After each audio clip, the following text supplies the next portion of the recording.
Xiaofan's Wuxia Tales. Chapter 28:10 World Mirror. Xiaofan had considered many possibilities for the item Sabrid dropped. He had even entertained the possibility that one of the disguised items might be a damaged legendary item. After all, killing a Tier 4 NPC inside Dragonheart City was incredibly difficult. Had Sabrid not taken the initiative to leave the city's boundaries and stood inside the city instead, the odds of Xiaofan killing the NPC would have been 0. This was because Dragonheart City's defensive magic array strengthened all allied NPCs within the city. Unless Sabrid violated Dragonheart City's laws, the other NPCs within the city would have immediately come to Sabrid's assistance as soon as Xiaofan attacked him. In fact, Sharaviria could have saved Sabrid as Xiaofan was about to land the killing blow. After all Tier 5 NPCs were capable of world creation. One shouldn't underestimate Sharaviria simply because she arrived at Dragonheart City's entrance by flying to the scene slowly.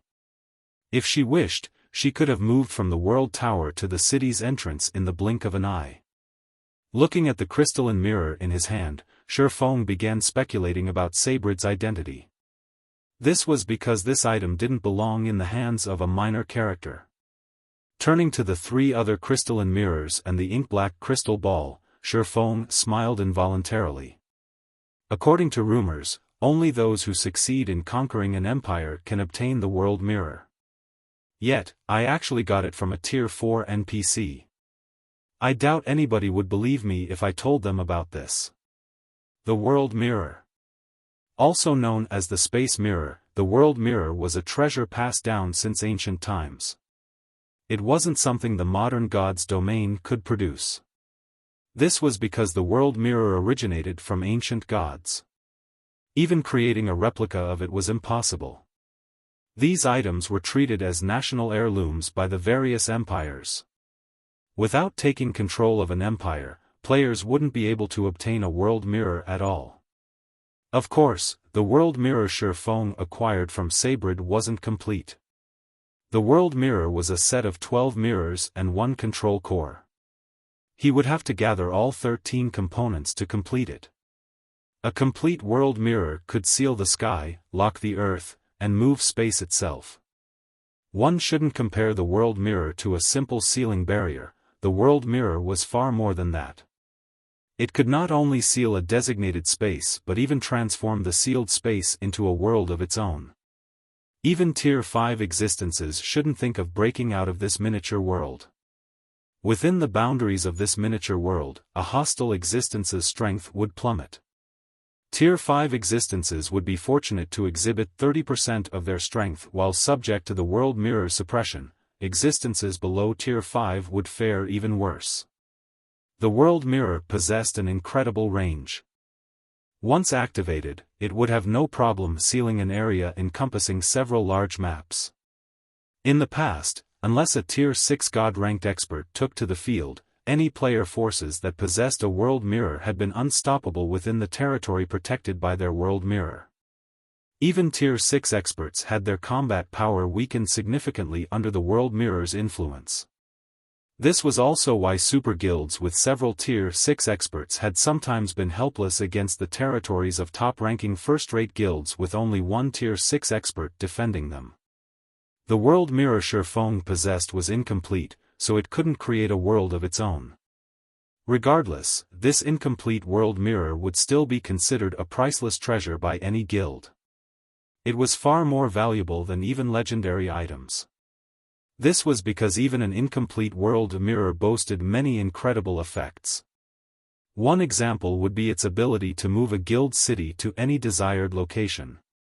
Aside from that, if Xiaofan bound this incomplete world mirror to the core magic array of a guild city, the said guild city would be immediately promoted to basic main city. A complete world mirror could elevate a guild city to the status of an advanced main city. Most imperial capitals were merely advanced main cities. Holy cities, one level above advanced main cities, numbered less than a handful in the modern god's domain. Meanwhile, a holy city was something that couldn't be conquered without Tier 6 gods. Anyone who attacked a holy city without a tier 6 god on their side would only be seeking their own deaths. It wouldn't matter how many tier 5s they had. This was because one of the conditions for promotion to Holy City was the World Mirror's protection. Even having multiple tier 5 existences garrisoning a city wouldn't suffice to meet a holy city's defensive requirements. Now that Sabrid had dropped such a treasure, how could Xiaofan not be shocked and confused? Although I don't know who exactly this NPC is, now that I have the World Mirror, I can adjust my development plan. Various thoughts occurred to Xiaofan as he looked at the World Mirror. Even though this World Mirror was incomplete, it could still exhibit astonishing effects. He couldn't create a holy city now, but he could still create a main city. If Zero Wing gained a main guild city at this stage of the game, it would do wonders for the guild. The footprint of a main city was 3 times that of an advanced city. In terms of defense, a main city could easily withstand the attacks of tier 4 existences. Most importantly, at the main city standard, a guild city would have no problem establishing itself almost anywhere in God's domain, aside from forbidden lands. It wouldn't have to worry about defending against monster tides. While Xiaofan was debating which of Zero Wing cities he should bind the World Mirror to, he suddenly received a message from Intoxicated Drunkard. Guild Leader Black Flame, both our guilds have already gathered the people you require in Dragonheart City. In a slightly eager tone, Intoxicated Drunkard asked, when will you come to receive them? Already? This news surprised Xiaofan. Looking at the time, he saw that only half a day had gone by since the contract signing with the 2 super guilds. With Dragonheart City still sealed, teleporting into the city was impossible, hence, traveling to Dragonheart City would be difficult for players. Needless to say, assembling so many lifestyle players in Dragonheart City would be even more difficult. He had anticipated having to wait at least 2 days, yet the 2 super guilds had fulfilled their end of the bargain in just half a day. Their efficiency was truly superb. Of course. Smiling proudly, Intoxicated Drunkard said, you shouldn't forget that our 2 guilds have focused on maritime development, Guild Leader Black Flame. This much is still within our capabilities. Okay. I'll head over right away. Nodding, Xiaofan stored the World Mirror and promptly left the Wanderer's shop to receive the 2 super guilds people. A group of 20,000 tier 3 experts and several thousand lifestyle players would attract anyone's attention. However, as Elder Wu and Intoxicated Drunkard understood Xiaofan's thoughts very well, they did not conduct the handover in Dragonheart City. Instead, they chose to do it outside the city. This way, the transaction would be sub rosa, and Xiaofan wouldn't have to worry about his intentions getting exposed. Guild Leader Black Flame, all of the manpower you requested is here. These people will follow your command for the next half-month. Moreover, they have also signed a contract that prohibits them from leaking information on the task they have to do, Intoxicated Drunkard said, smiling as he pointed at the tens of thousands of players standing in the valley behind him.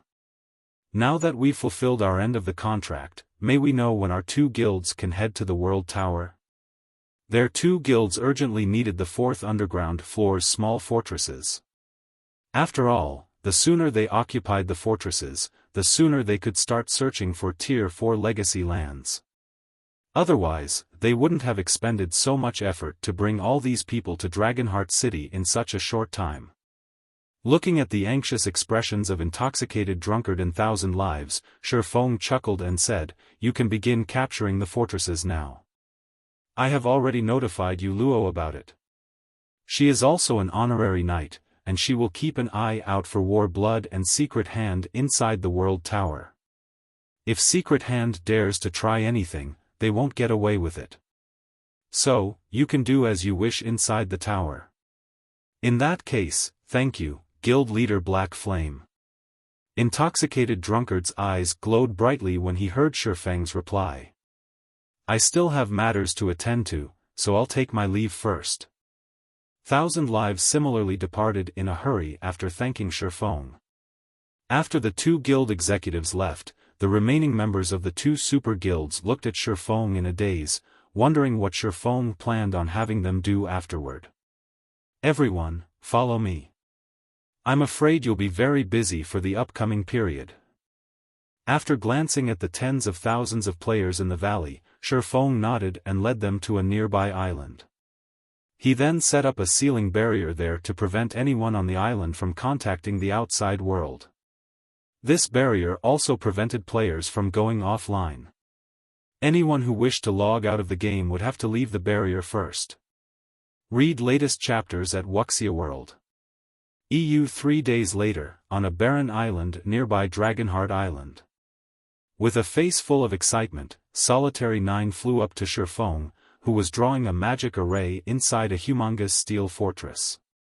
"Commander, I just received news from Dragonheart City. Starlink and Miracle have begun taking action. Should we head over now?" After completing the core magic array, Xiaofan breathed out a deep sigh. "Those guys sure moved quickly," Xiaofan said, chuckling. "Fine. I'm done here as well. Have Thorn get ready on his side. We're returning to the eastern continent now." "Yes, sir." Solitary 9 nodded, his eyes shining with excitement. Chapter 28:11 Changes to Sky Spring City. Twin Towers Kingdom, Sky Spring City. Accompanied by several bright flashes, 3 cloaked figures appeared in the city's teleportation hall. These 3 figures belonged to none other than Xiaofan, Lifeless Thorn, and Solitary 9. The sight of a massive crowd of players greeted the trio upon arrival. At a glance, they could estimate that the building held over 10,000 players. The place looked much more prosperous than even the teleportation hall of the Twin Towers Kingdom's royal capital. The majority of the players present were Tier 3 and sported guild emblems belonging to various guilds. These players all radiated a cold killing intent, which created a strange atmosphere inside the teleportation hall. "Why are there so many guild experts here?" Solitary 9 was surprised as he took in the surroundings. Even Dragonheart City's teleportation hall is far from comparable to this place.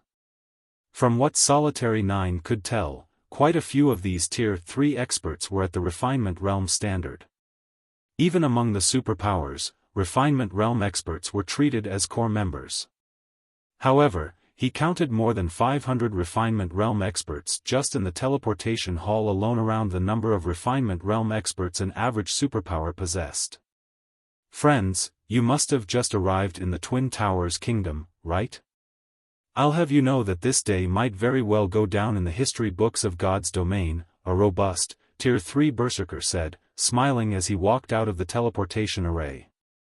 This Tier 3 berserker had reached level 122. He was fully equipped in level 120 fine gold equipment and carried a level 120 dark gold axe on his back. Based on equipment alone, he could rank among the top of Tier 3 players. Moreover, this berserker did not wear a guild emblem. This meant he was an independent expert. Being able to secure himself such high-quality equipment was a testament to his capabilities. The dozen or so players following after the berserker possessed similar equipment standards. Since everyone in the group had a white lion symbol marking their equipment, they evidently were members of the same adventurer team. Go down in God's domain's history? Stunned by these words, Solitary 9 asked curiously, "Friend, we have indeed just arrived in this kingdom. Do you mind telling us what's going to happen here today? Our White Lion Adventurer team just received news of this as well. It seems that Starlink somehow managed to recruit the help of some Tier 4 NPCs, and these NPCs captured around a dozen guild executives from Zero Wing, Unyielding Soul, and Crimson Emperor during a fight at a blockade. These guild executives are currently imprisoned in Starlink's residence," the robust berserker said. "Starlink has announced a crusade against Zero Wing's blockade at the Secret Covenant Tower and is calling for all powers to gather in Sky Spring City. Starlink is also demanding the 3 guilds remove the seal on Sky Spring City. Otherwise, it's going to use the captured executives as a sacrifice as an opening gambit. I heard that besides Zero Wing's alluring Summer and Shadow Sword, even Unyielding Soul's Vice Guild leader Mu Lingsha and Crimson Emperor's up-and-coming talent Blue Gown were captured. If the three guilds don't concede, Starlink will have the Tier 4 NPCs kill these people using a method that will harm their souls. Not only will these people suffer increased death penalties, but they will also enter a weakened state for a long period. There's even a possibility that their accounts will get crippled. Upon hearing the Berserker's words, Xiaofan frowned slightly. He never thought that the Secret Hand Association's Tier 4 NPCs would actually interfere in this matter. How bold of Starlink! It dares wag its tail in Zero Wing's territory and even use the three guilds' executives as a sacrifice? Xiaofan sneered. I know, right? But you have to admit that Starlink is no longer the same as before. Rumors have it that Starlink has 3 Tier 4 players, as well as several superpowers backing it. Now, it even has an NPC force supporting it. In terms of influence on the Eastern continent, even the 5 great super guilds can't compare to Starlink now. The robust Berserker nodded. As our White Lion adventurer team is quite well known in the Twin Towers Kingdom, we received an invitation to take part in the crusade. Hence, we decided to come to expand our horizons. Moreover, I heard that the 3 guilds' executives would be making an appearance as well. If negotiations sour, it will definitely lead to the biggest battle in God's domain's history.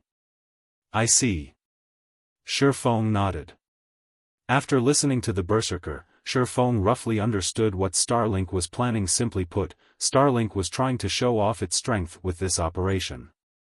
One of its reasons for doing so was to deal with Zero Wing, Unyielding Soul, and Crimson Emperor. Another reason was to present itself as an existence rivaling the 5 great super guilds. Hence, it had invited so many powers to take part and witness the operation. Friends, Sky Spring City is a mess right now. If you're trying to enter that rumored secret Covenant Tower, I'm afraid you visited the wrong city. Moreover, many superpowers are keeping a close eye on the tower right now. If independent players like ourselves are not careful, we might get treated as one of the 3 guilds members. If that happens, things will get troublesome. Looking at Xiaofan's group of 3, the robust Berserker cautioned, you might get killed, if you're lucky, or captured, if you're unlucky.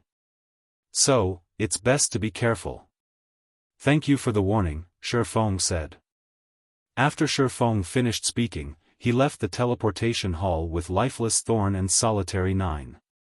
After Xiaofan's group departed, a male youth from the Silver Lion adventurer team looked at the robust Berserker in confusion and asked, Boss, why did you start talking to those strangers all of a sudden?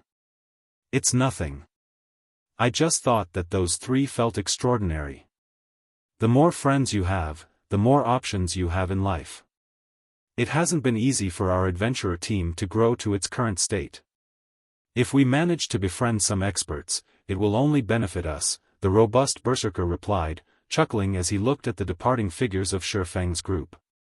Also, that cloaked swordsman looks quite familiar, though I can't remember who he is at the moment. Extraordinary? Familiar? Snickering, the youth said, Boss, everyone who visits Sky Spring City is at Tier 3. Which one of them isn't an expert? It's also normal to think that you've met someone familiar. After all, everyone looks mostly the same while wearing a black cloak. Honestly, I doubt that those 3 are anything amazing. After all, they came here without even knowing about the crusade. They also didn't receive an invitation from Starlink. They are probably experts from some backwater city. Read latest chapters at Wuxia World. EU experts were a dime a dozen in God's domain nowadays. However, only a small portion of these experts could make a name for themselves. Meanwhile, any of such experts operating in the Twin Towers Kingdom and the neighboring countries would have received an invitation from Starlink. The fact that Xiaofan's group didn't prove that they were only ordinary experts unworthy of the White Lion adventurer team's attention. Meanwhile, outside the teleportation hall. Commander, are we going there now? Lifeless Thorn asked when he saw that Xiaofan wasn't heading for Zero Wing's residence. Starlink has invited experts from all over for a crusade and is even planning on using Zero Wing's executives as sacrifices. How can I not go there to congratulate it? Xiaofan said, rolling his eyes at Lifeless Thorn. Xiaofan made his way to Starlink's magnificent and luxurious residence that stood on the city's main street. Chapter 28:12, Storm Brewing at the residence Sky Spring City, Starlink's residence. At this time, Tier 3 experts were thronging to Starlink's residence, which occupied an area equivalent to 2 sports stadiums. Before Xiaofang's group of 3 could arrive at the entrance of Starlink's residence, they saw the players crowding the main street stepping aside and opening a path for a 100-man team. All the members of this 100-man team were at least a level 125, Tier 3 expert. They were also equipped with level 120 dark gold equipment and 2 or 3 pieces of epic equipment. The 2 people walking in the head of this team were even more eye-catching. Not only were they equipped with 6 or more pieces of epic equipment each, but both of them were actually Tier 4 players. One of them was a level 129 Berserker Emperor, while the other was a level 130 Sword Emperor. Just seeing their gear, levels, and tier made the surrounding players sigh in fascination. Crap! Who are these people? Why haven't I seen that guild emblem before? You don't know? They're from a guild called 100 Ghosts, an incredibly mysterious guild that appeared recently. I heard that it has an incredible origin. Although the guild has very few members, every one of them is an expert at Tier 3 or higher. That's right. That man and woman you see leading them are especially amazing. Before they got promoted to Tier 4, they secretly challenged the various superpowers monsters and won 49 out of 49 challenges. I never thought that those 2 would get promoted to Tier 4 after disappearing from the public eye for some time. If they already had an undefeated record before reaching Tier 4, doesn't this make them nigh invincible now that they've reached Tier 4? The surrounding players held heated discussions over 100 Ghosts' 100-man team. Simultaneously, they couldn't help admiring Starlink. 100 Ghosts was a guild that did as it pleased.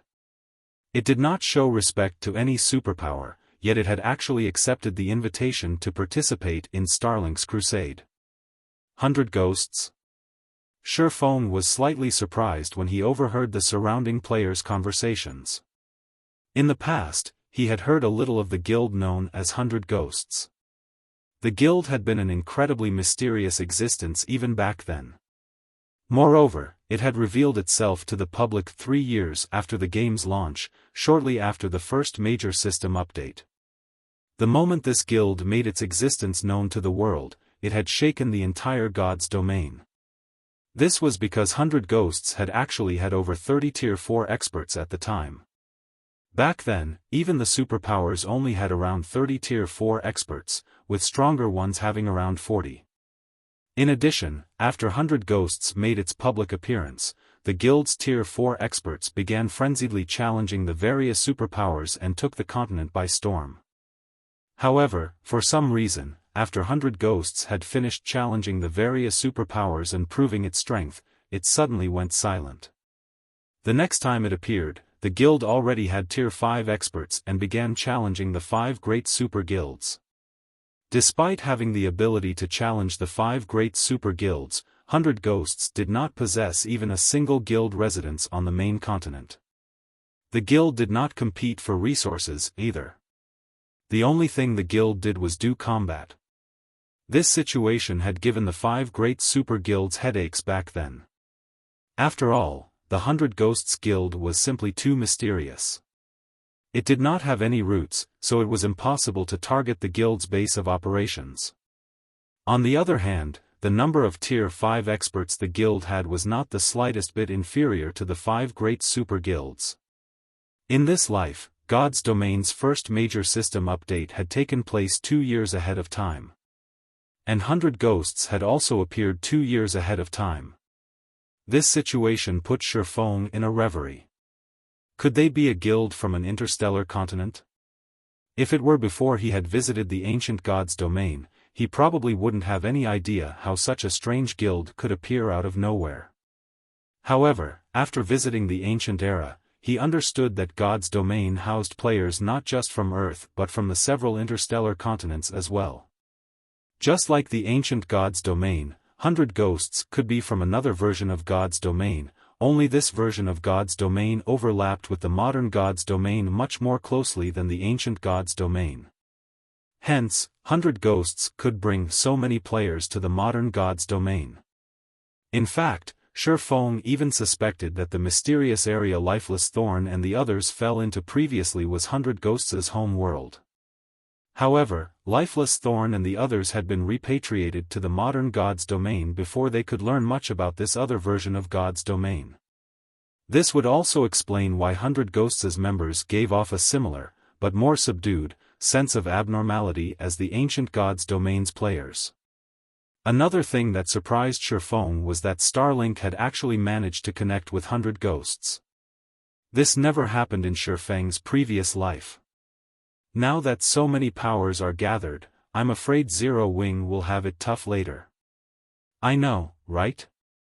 The experts from Starlink, Miracle, and the other superpowers aside, just the number of experts gathered here is still more than enough to make Zero Wing suffer.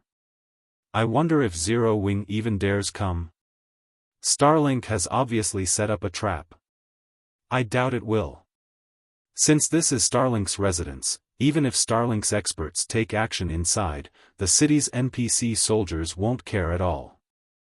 Zero Wing's experts can only rely on themselves.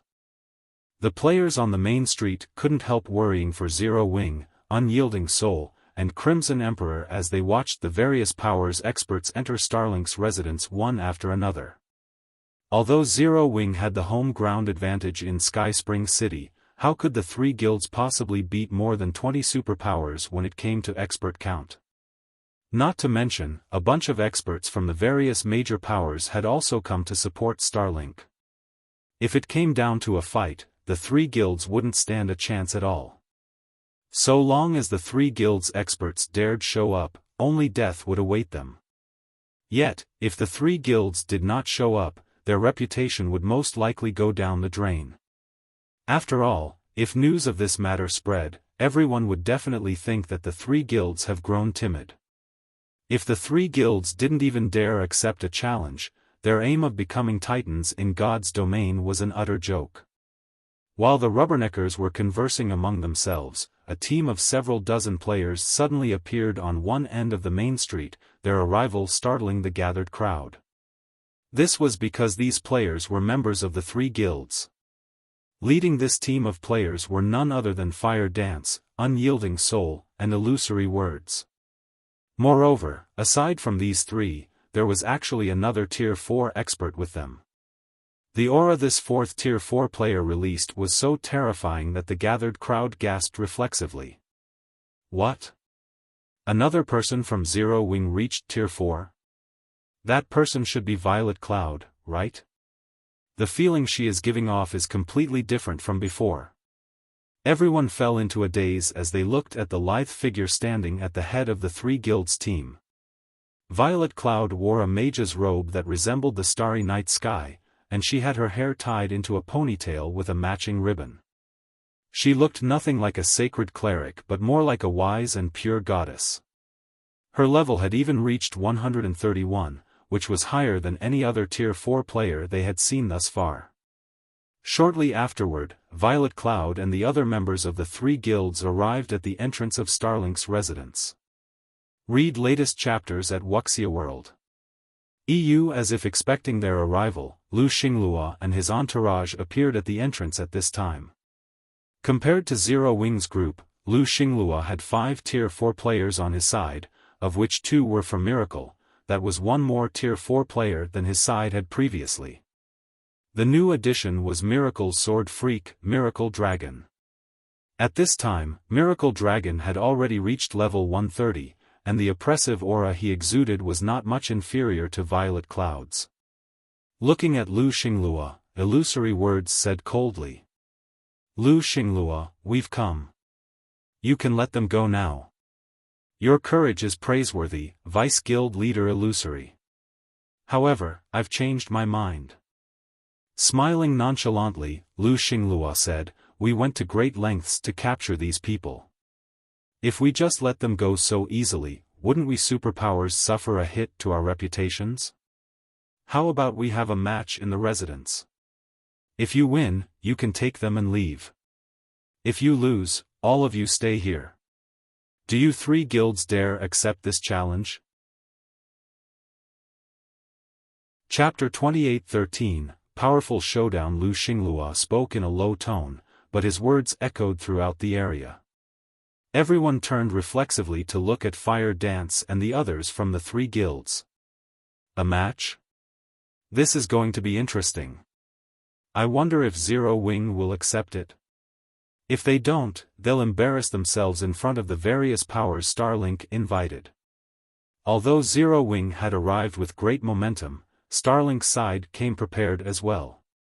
Just by looking at the 5 Tier 4 players on Starlink's side, one could tell that Zero Wing held no advantage in this situation at all.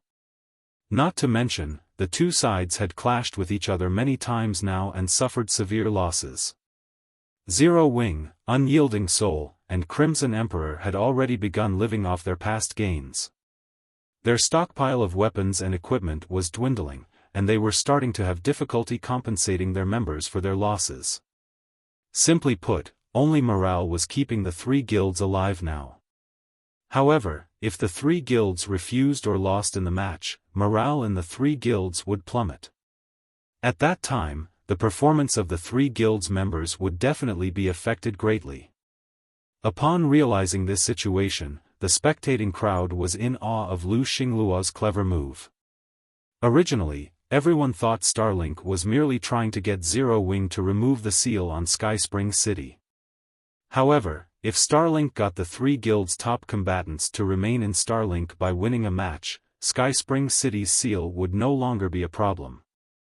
While the spectators were having a quiet discussion among themselves, Fire Dance, Violet Cloud, Unyielding Heart, and Illusory Words briefly exchanged glances. Fine. Fire Dance answered as she looked at Lu Xinglua. What kind of match do you have in mind, Guild Leader Xinglua? Their original plan was to break into Starlink's residence and rescue their captured members. However, now that Starlink had gained another Tier 4 combatant, the risk of their plan had undoubtedly increased. Not to mention, the Secret Hand Association's NPCs might be hiding inside the residence. At that time, they would have to go up against not only those NPCs but also 5 Tier 4 combatants. This would truly put them in a tough spot. After all, anyone capable of reaching Tier 4 was no pushover. In fact, they were among the best in God's domain when it came to combat standards, weapons, equipment, legacies, etc. Simple.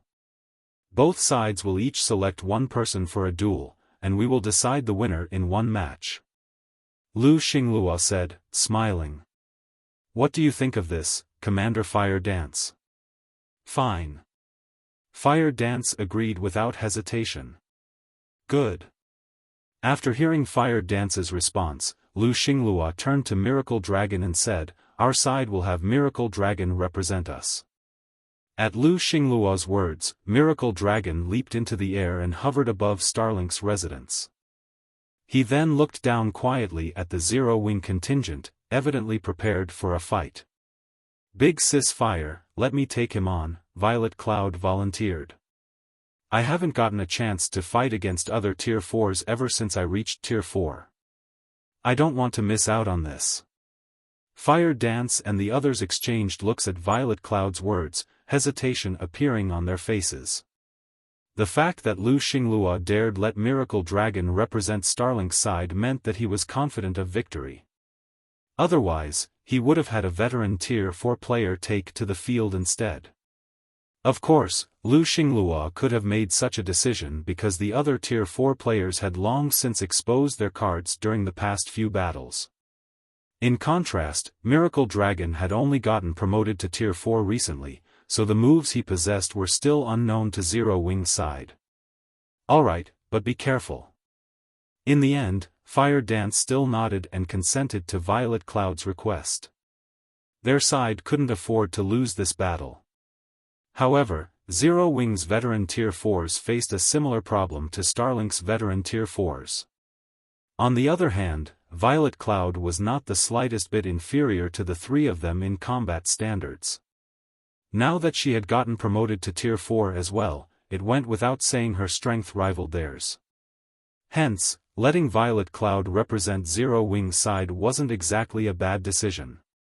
Unyielding Heart and Crimson Emperor did not oppose Fire Dance's decision.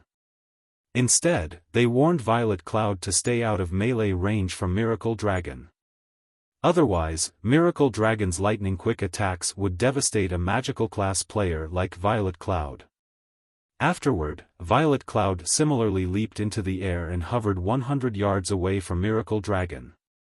I lost to Gentle Snow last time because of my basic attributes, but you won't be as lucky as Gentle Snow. Miracle Dragon said as he looked at Violet Cloud with a cold and arrogant gaze. Because I will come at you seriously this time. After Miracle Dragon finished speaking, energy rippled out from his body and instantly enveloped the vicinity. Meanwhile, those caught within his mana domain immediately felt their bodies become incomparably heavy. Even Tier 3 players found it difficult to move their bodies. A supergravity domain? Fire Dance frowned subconsciously when she experienced Miracle Dragon's mana domain. This was the first time she had experienced such a powerful mana domain. Although this supergravity domain didn't affect the basic attributes of players, the increased gravity would affect the player's mobility significantly. In fact, Fire Dance estimated that her mobility would be halved because of this mana domain. Needless to say, magical class players that didn't possess much strength would fare even worse in this mana domain. Before Fire Dance and the others could recover from their shock, Miracle Dragon unsheathed the silver greatsword he carried. Immediately, not only did the intensity of the aura he exuded skyrocket, but another ripple of energy spread out from his body. Unlike the earlier energy ripple, this one caused the flowing mana in the air to stagnate. Impossible. Unyielding Heart couldn't help doubting his eyes as he looked at Miracle Dragon. 2 domains? It was already incredibly difficult for a Tier 4 player to obtain even one mana domain. Hence, any Tier 4 player that succeeded in doing so would become a force to be reckoned with even among other Tier 4 players. Now, Miracle Dragon revealed that he actually possessed 2 mana domains. This completely shattered Unyielding Heart's understanding of mana domains. Meanwhile, Lu Xinglua and the others on Starlink's side who were standing at the residence's entrance, smiled when they saw the reactions of Fire Dance and the others from the 3 guilds. Commander Fire Dance, get ready to lose. Miracle Dragon has the supergravity domain and the space freezing domain. He is the absolute bane of magical classes, Lu Xinglua said, smiling calmly as he looked at Fire Dance. Of course, the outcome won't change even if you have someone else take to the field. Under the effects of these 2 mana domains, nobody can defeat Miracle Dragon in single combat. A dual domain wasn't just a simple addition of 2 mana domains. Instead, the effects of the 2 mana domains would overlap and generate exponentially greater results. When Miracle Dragon activated both of his mana domains, he could take on 2 of Starlink's veteran Tier 4s simultaneously and still hold his ground. Meanwhile, the spectators also stirred at this scene. They never thought a person could have 2 mana domains. As expected of the Sword Freak. Even Black Flame will most likely have trouble going up against Miracle Dragon. I know, right? Black Flame only managed to stand out because he was lucky to reach Tier 4 before everyone else. But in a situation where both sides are at Tier 4, nobody can tell who is truly the best at the sword without a fight. How can the secret pavilion just arbitrarily label Black Flame the strongest? The Rubberneckers were astonished by Miracle Dragon's abilities. After all, this was the first time any of them had seen a dual domain. One could also easily determine the dual domain's effects just by looking at the Tier 3 players enveloped within it. At this time, these Tier 3 players were already kneeling on the street from the overbearing pressure. This result was much greater than that of the mana domain Xiaofan had displayed previously. "Commander, should we intervene now?" Lifeless Thorn asked as he looked at Xiaofan.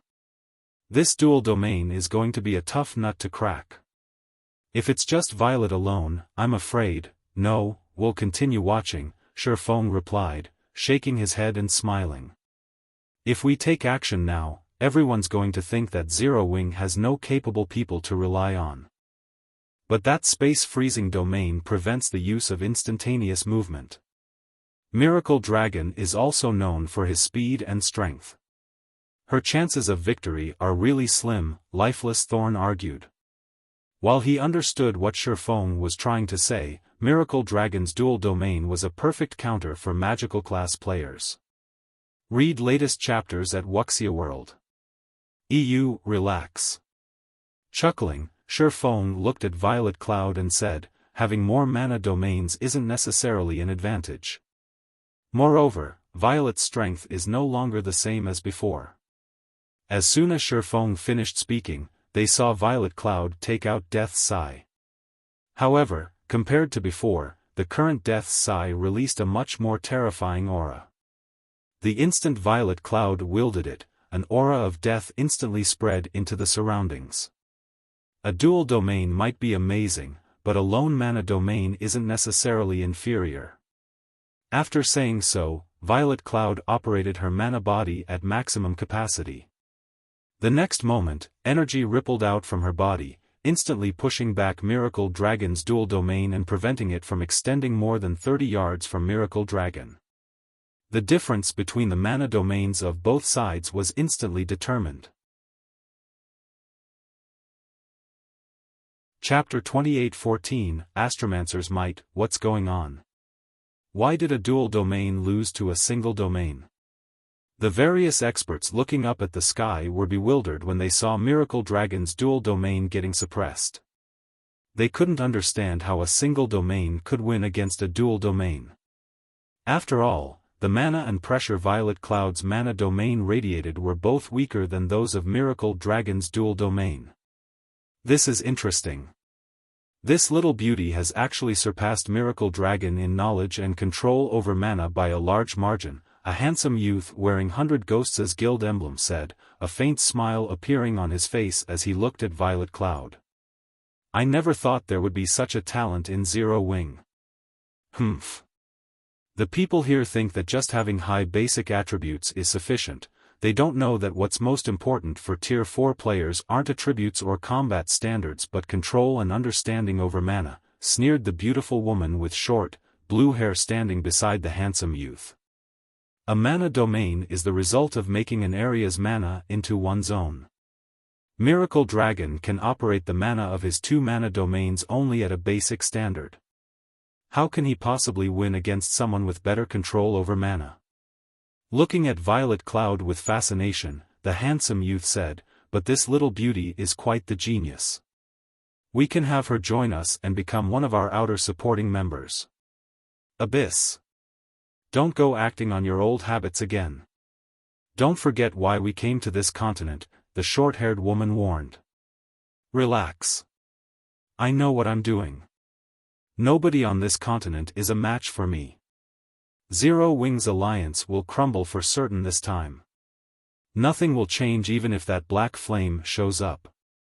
If this little lady wants to protect Zero Wing, she'll have no choice but to beg me. She'll definitely take the bait at that time, the handsome youth said, smiling. The short-haired beauty carrying a battle axe did not refute the youth's statement. After all, it was indeed true that they could keep Zero Wing alive with just a word. While the pair from 100 Ghosts were conversing, Miracle Dragon had taken action. Unfazed by the fact that his dual domain had been suppressed, he flew within 50 yards of Violet Cloud and brandished his great sword. 9 Extreme Slashes. Tier 4 Legacy Skill, Light Shatterer. 9 sword lights tore through space and instantly appeared around Violet Cloud. Moreover, as if to prove that Miracle Dragon had reached the domain realm already, the 9 sword lights moved around Violet Cloud like a bunch of lively monkeys, their attack trajectories unpredictable. Facing this tricky move, Violet Cloud flicked her staff and activated Blink, instantly appearing 30 yards away and dodging the 9 sword lights in the nick of time. Boom! A moment after Violet Cloud used Blink, the 9 sword lights converged on her original location and exploded, transforming the area within a 20-yard radius into an empty void. The power of this attack practically rivaled that of superior mythic monsters of the same level. However, before Violet Cloud could catch her breath, several more sword lights appeared around her, to which she responded by using Blink again.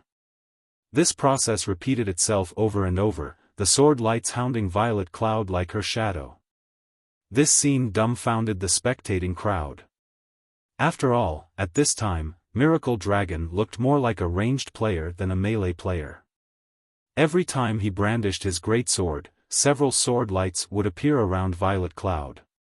Despite the distance between the two players, it was as if Miracle Dragon were right beside Violet Cloud. Miracle Dragon really isn't holding back. Thousand Miles, who was standing at the entrance, burst into laughter as he watched the fight in the sky. At this rate, the fight will end in less than 10 seconds. Miracle Dragon was a magic swordsman. His class perfectly combined magic with the sword. The class was proficient in melee combat as well as ranged combat. While it was indeed amazing that Violet Cloud managed to render Miracle Dragon's dual domain useless, thanks to the Light Shatterer skill, Miracle Dragon could still thoroughly exhibit the might of his godly fast attacks. You might have a lot of movement skills, but while my Light Shatterer skill is active, it won't matter where you run to, so just surrender obediently. Miracle Dragon said, smirking as he watched Violet Cloud constantly dodging his attacks. Most people might expect him to be at a disadvantage when going up against magical class players, but he was a magic swordsman. It didn't matter whether he fought at close quarters or range. He was proficient in both forms of combat. Meanwhile, Light Shatterer had a 3-minute duration. Even if Violet Cloud had many movement skills, she definitely wouldn't have enough to last 3 minutes.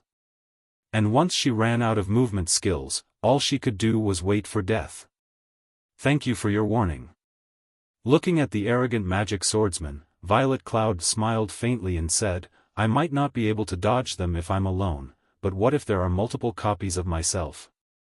After saying so, Violet Cloud swung her staff and summoned several dozen identical copies of herself within her vast starry domain.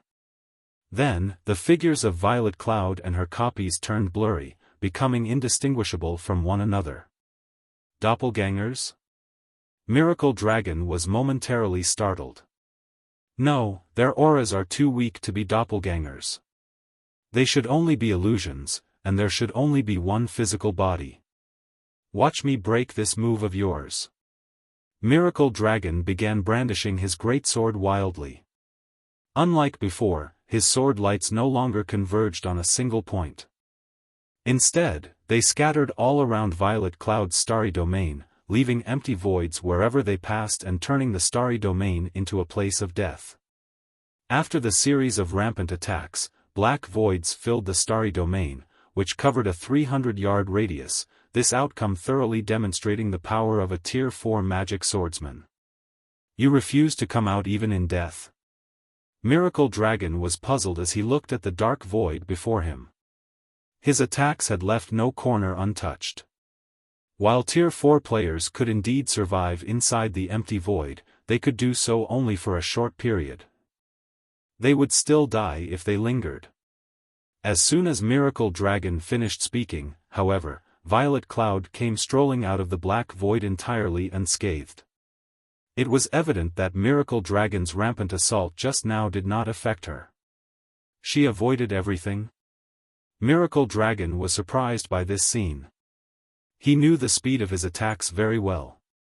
Only by using skills like Blink could magical class players dodge them, relying solely on physical movements for evasion was impossible. Tanking his attacks would also be utterly foolish, and he would be more than glad to see Violet Cloud try. After all, her defense was bound to slip up against his swift and violent attacks. Nevertheless, Violet Cloud remained unscathed. Even her robe was intact. This proved that Violet Cloud had actually dodged all his sword lights. Amazing! I didn't even have time to cast my spells while dealing with those fast attacks. Thankfully, my starry domain just so happens to counter you. Otherwise, this really would be a tough fight. Violet Cloud sighed ruefully as she looked at the dark space around her. While the doppelgangers she summoned might seem like illusions, they were, in a certain sense, real. This was because she could freely shuttle her real body between these doppelgangers. This ability was much stronger than her blink skill.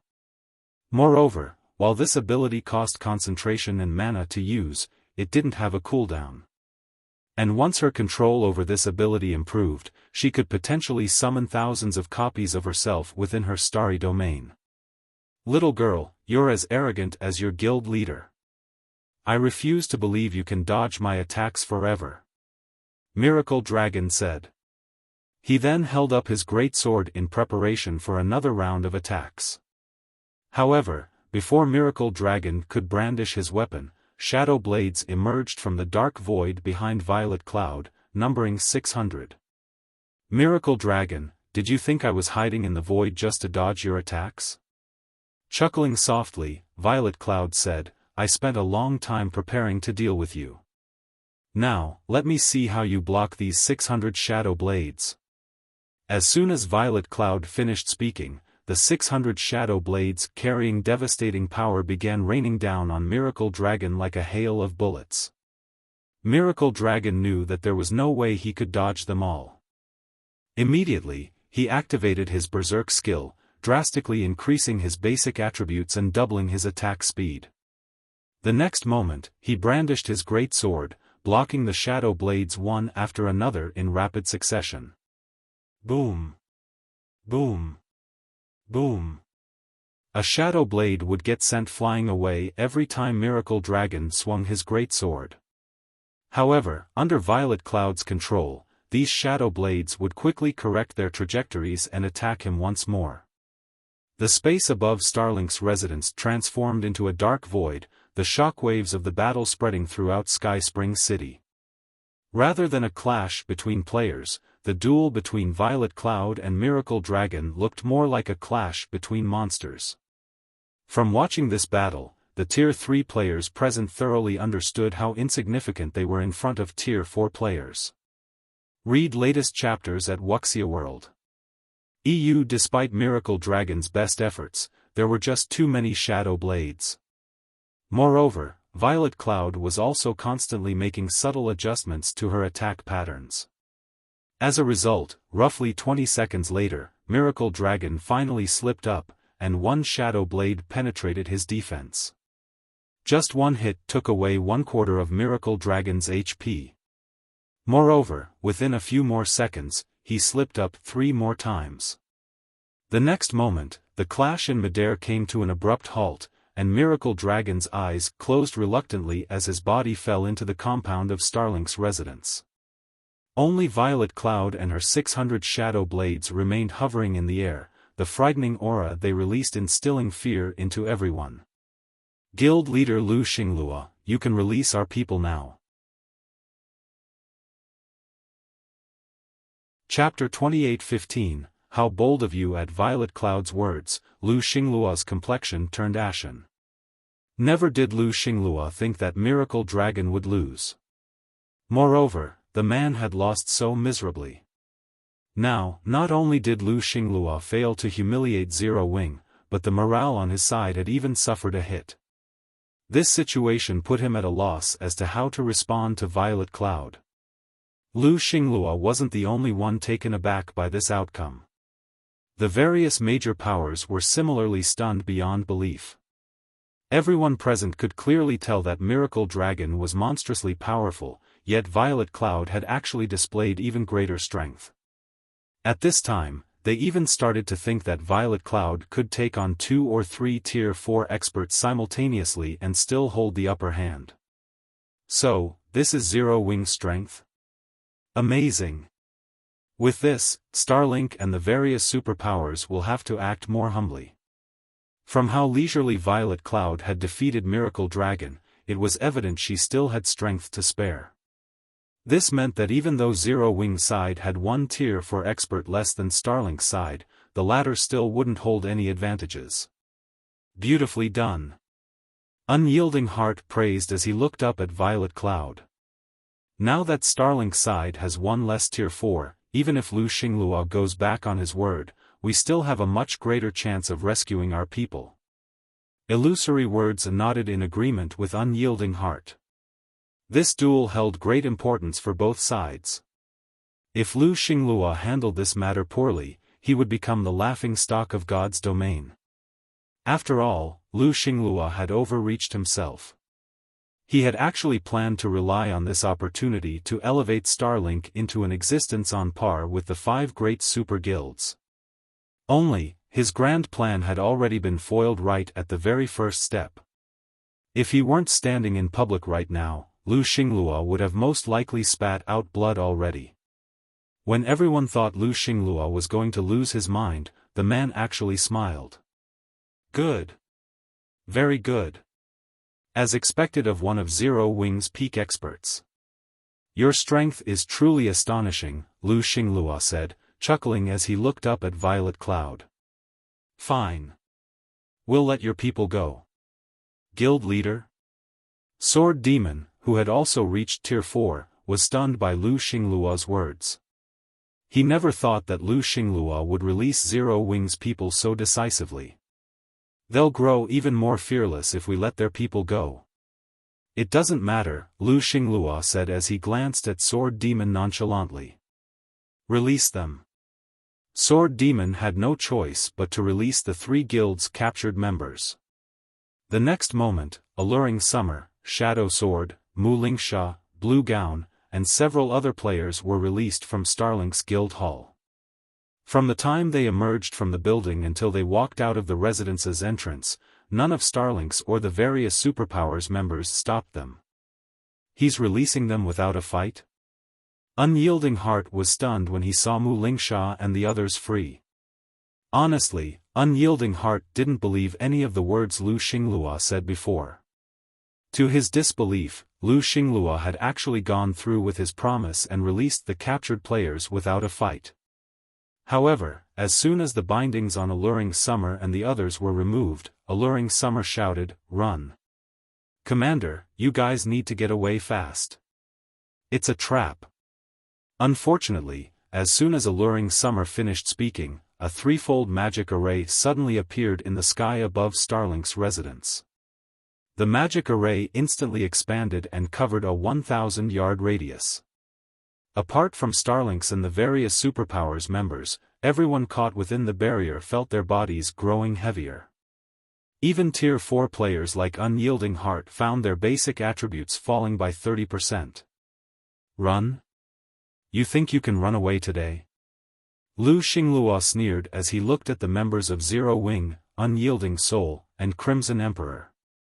I've released your people, so don't say I didn't abide by our agreement. However, whether you can leave this place alive is another matter altogether. Oh, by the way, this magic barrier is a master barrier. Let alone you tier 4s, even a superior mythic monster can't break out from it. At the same time as Lu Xinglua finished speaking, 3 NPCs flew out of Starlink's residence and looked down at the 3 guilds members from the air. With the appearance of these 3 NPCs, Violet Cloud's starry domain was instantly overwhelmed by a much stronger and violent mana domain. As a result, her starry domain contracted to only 50 yards away from herself. Meanwhile, upon seeing these 3 NPCs, everyone present gasped involuntarily. Victor Palom, Secret Hand Association Elder, Tier 4 Great Wizard, Level 160 HP 180 million, Claire Saverin, Secret Hand Legion Vice Commander, Tier 4 Sky Knight, Level 160 HP 330 million, Melt Cabra, Secret Hand Legion Commander, Tier 4 Elemental Hunter, Level 162 HP 270 million, 3 Tier 4 NPCs. How is this possible? The various major powers members gaped in shock at these three NPCs. Although they knew that Starlink had worked together with the Secret Hand Association to capture the three guilds' executives, they had thought that only one Tier 4 NPC was aiding Starlink. Now, 3 Tier 4 NPCs had appeared. Their combined combat power was enough to destroy even Sky Spring City. Melt Cabra, an elderly man apparently in his 50s who carried a crystalline bow, turned to Lu Xinglua and said, "Guild leader Xinglua, you've done well this time. Our association will help you take control of the Secret Covenant Tower as agreed." "Thank you, Commander Melt." Lu Xinglua beamed at Melt Cabra's words. Lu Xinglua's goal since the very beginning had been the three guilds' Tier 4 members. The main reason he had Miracle Dragon partake in a duel was to create a distraction while the Secret Hand Association set up the magic barrier. After all, setting up such a powerful barrier would create powerful mana fluctuations. Only a duel between two Tier 4 players could conceal these mana fluctuations. Hence, Lu Xinglua never really cared whether Miracle Dragon won or lost the duel. How vicious of Lu Xinglua! He was planning to wipe out the three guilds' top combatants all along. It seems Zero Wing's side is finished. A force of 3 Tier 4 NPCs is basically unstoppable in the Twin Towers Kingdom. At this time, everyone already understood that this was a trap Starlink set up for the three guilds. So long as the three guilds' top combatants got annihilated here, the three guilds would be finished. They would no longer have the ability to resist Starlink and the various superpowers. The complexions of the three guilds' members darkened when they saw this situation. How is this possible? How did Lu Xinglua recruit the help of so many Tier 4 NPCs? Unyielding Heart couldn't help despairing as he looked at the three Tier 4 NPCs in the air. According to the information they obtained, only one Tier 4 NPC had been present when Mu Lingsha and the others were captured. They had originally planned for him and Illusory Words to work together to pin down this Tier 4 NPC, while Violet Cloud and Fire Dance went up against Starlink's Tier 4 players. Now, the number of Tier 4 NPCs they had to face had tripled. Moreover, they were even caught inside a master barrier. They couldn't escape even if they wanted to. While the three guilds members were at a loss as to what to do, Melt Cabra glanced at them. Capture Zero Wing's members. Kill everyone else using soul attacks. I want to let Black Flame know the consequences of provoking the Secret Hand Association. Melt Cabra commanded the two people beside him. In response, Elder Victor Palom chuckled and said, "Rest assured, Commander Melt, none of Zero Wing's members will escape today." Melt Cabra's words stunned the spectating crowd. These NPCs are here for Zero Wing? Crap! What did Zero Wing do to have an NPC force aim for their lives? At this time, let alone the various major powers, even Unyielding Heart and Illusory Words were stunned. An NPC force had actually mobilized such a powerful party just to take revenge on Xiaofan? However, before Unyielding Heart and Illusory Words could react to this piece of information, the three NPCs made their move, splitting up and charging at Violet Cloud and Fire Dance. Zero Wing. This is the consequence of your sins. Lu Xinglua burst into maniacal laughter when he saw the three NPCs taking action. I didn't even do anything this time. Previously, Lu Xinglua had still felt quite troubled by the three guilds' resistance. However, Xiaofan had offended the Secret Hand Association on Dragonheart Island, which, in turn, prompted the association to seek a partnership with Lu Xinglua. He had nearly gone crazy from joy back then. Now that three of the association's Tier 4 NPCs were taking action, there was no way Zero Wing's members could escape. Now, all he had to do was wait for Zero Wing's destruction and take over Zero Wing's possessions. However, just as the three NPCs were about to reach Fire Dance and her companions, who were prepared to fight to the death, a sword light suddenly appeared out of nowhere on the battlefield. This lightning-fast sword light cut straight at Melt Cabra, who led the charge against Zero Wing's members. However, Melt Cabra was no ordinary Tier 4 NPC. Quickly responding to the attack, he used his crystalline bow as a melee weapon and struck the approaching sword light. Boom! An explosion occurred, and space within a radius of several dozen yards shattered. Read latest chapters at Wuxia World. The Elemental Hunter went flying over 100 yards away, a damage exceeding 1 million appearing above his head. Secret Hand Association, how bold of you. I didn't bother picking a fight with you in Dragonheart City, yet you actually have the gall to come and pick a fight in my territory? It seems you people are tired of living, just like Sabrid. Before anyone could react to the sudden attack, a cold voice echoed throughout the battlefield. Everyone turned to the voice's origin, curious to find out who had sent Melt Cabra flying. The next moment, what entered everyone's eyes was a cloaked man walking out of the crowd. The man wielded a golden sword decorated with crimson runes, and his frightening aura made them feel as if the god of death had descended onto the battlefield. Black Flame? Chapter 28:16, Nobody is Leaving. Everyone couldn't help doubting their eyes when they saw the cloaked man. After all, Melt Cabra was a level 162, Tier 4 NPC. Although he was only a Tier 4 ranger, which wasn't a strength-oriented class, he still possessed a massive advantage in terms of levels. He simply wasn't an existence current players could go up against. Nevertheless, Xiaofan had sent the Elemental Hunter flying with one hit. How frightening was his strength? He's actually that Black Flame? Standing in the spectating crowd, the robust man from the Silver Lion Adventurer team was astonished when he discovered Xiaofan's identity. His team members were similarly stunned. They never imagined that the stranger their commander decided to befriend would actually be a big shot. Moreover, it was even a big shot capable of shaking the entire god's domain. Guild leader? Fire Dance and the others were also surprised when they saw Xiaofan approaching them. They hadn't thought that Xiaofan had already returned. Brother Black Flame, you've really made us wait. Unyielding Heart revealed a bitter smile when he saw Xiaofan. Although not much time had passed since they parted ways at the ruined mountain range, it felt like months and years had gone by on their side as the pressure they faced from the various superpowers increased by the day. Fortunately, their peak experts had found several Tier 4 legacy lands while exploring level 130 maps. As a result, their three guilds managed to produce 3 Tier 4 players quickly, instantly alleviating the pressure they faced at the Twin Towers Kingdom by a large margin. They were also continuously obtaining complete Tier 3 legacies from the Secret Covenant Tower, which allowed their guilds to produce Tier 3 players rapidly. As a result, their 3 guilds had managed to last until today, albeit by the skin of their teeth. Xiaofang's return had undoubtedly increased their staying power.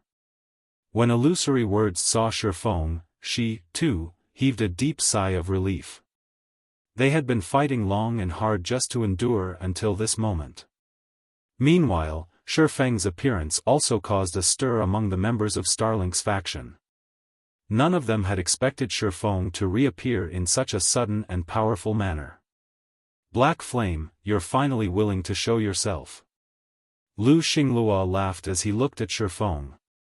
I've been waiting for a long time. Today, I'll let you see Zero Wing perish before your eyes. Everyone, attack. In truth, Lu Xinglua was slightly surprised by Xiaofang's arrival. He never thought that Xiaofan would be able to return from the sealed Dragonheart City so quickly. Lu Xinglua had originally planned to use the annihilation of Fire Dance and the others to force Xiaofan to come forward. Now, he no longer had to trouble himself. As soon as Lu Xinglua finished speaking, Sword Demon, Wind Demon, and Tengu, who had all reached Tier 4, moved to surround Zero Wing's members. Only, shortly after the trio exited the residence's entrance, 2 figures intercepted them. You'll need to beat the 2 of us first before you proceed. Lifeless Thorn said as he grabbed the spear slung on his back and swept it at the three enemies before him. At this time, Lifeless Thorn and Solitary 9 stopped concealing their life auras. Two more Tier 4 auras spread across the battlefield, stunning Sword Demon's group. Two more Tier 4s. How many Tier 4s does Zero Wing have? The various major powers exclaimed in surprise when they sensed Lifeless Thorn's and Solitary 9's auras. At this stage of the game, Tier 4 players were still as rare as a phoenix's feather. A superpower would be fortunate to have even one Tier 4 player. Yet, based on what they could see now, Zero Wing actually had 5 Tier 4 players already. Even the 5 great super guilds didn't have such a force yet. You people from Zero Wing are indeed capable. After glancing at Lifeless Thorn and Solitary 9, Lu Xinglua turned to Shifeng and sneered, "Unfortunately, all of you are inside a master barrier right now. Even if you have more Tier 4s on your side, you still don't have a chance at victory." Upon hearing this, the various onlookers snapped out of their daze and very much agreed with Lu Xinglua's words. "March, you go as well." 1,000 Miles commanded as he looked at Silent March. "Make sure Black Flame doesn't leave this place alive. We'll be in trouble afterward, otherwise." "Yes, sir." Nodding, Silent March took out her staff and joined Sword Demon's trio. Seeing that Silent March, a Tier 4 necromancer, was taking action as well, the spectating players sighed subconsciously. Although Starlink's side was still outnumbered, it had the help of a master barrier and 3 Tier 4 NPCs. Zero Wing's side stood no chance at all. However, before Silent March could arrive before Lifeless Thorn and Solitary 9, Shifeng suddenly slashed at the sky. World Breaker. The next moment, a dazzling brilliance shot into the sky and instantly penetrated the magic barrier.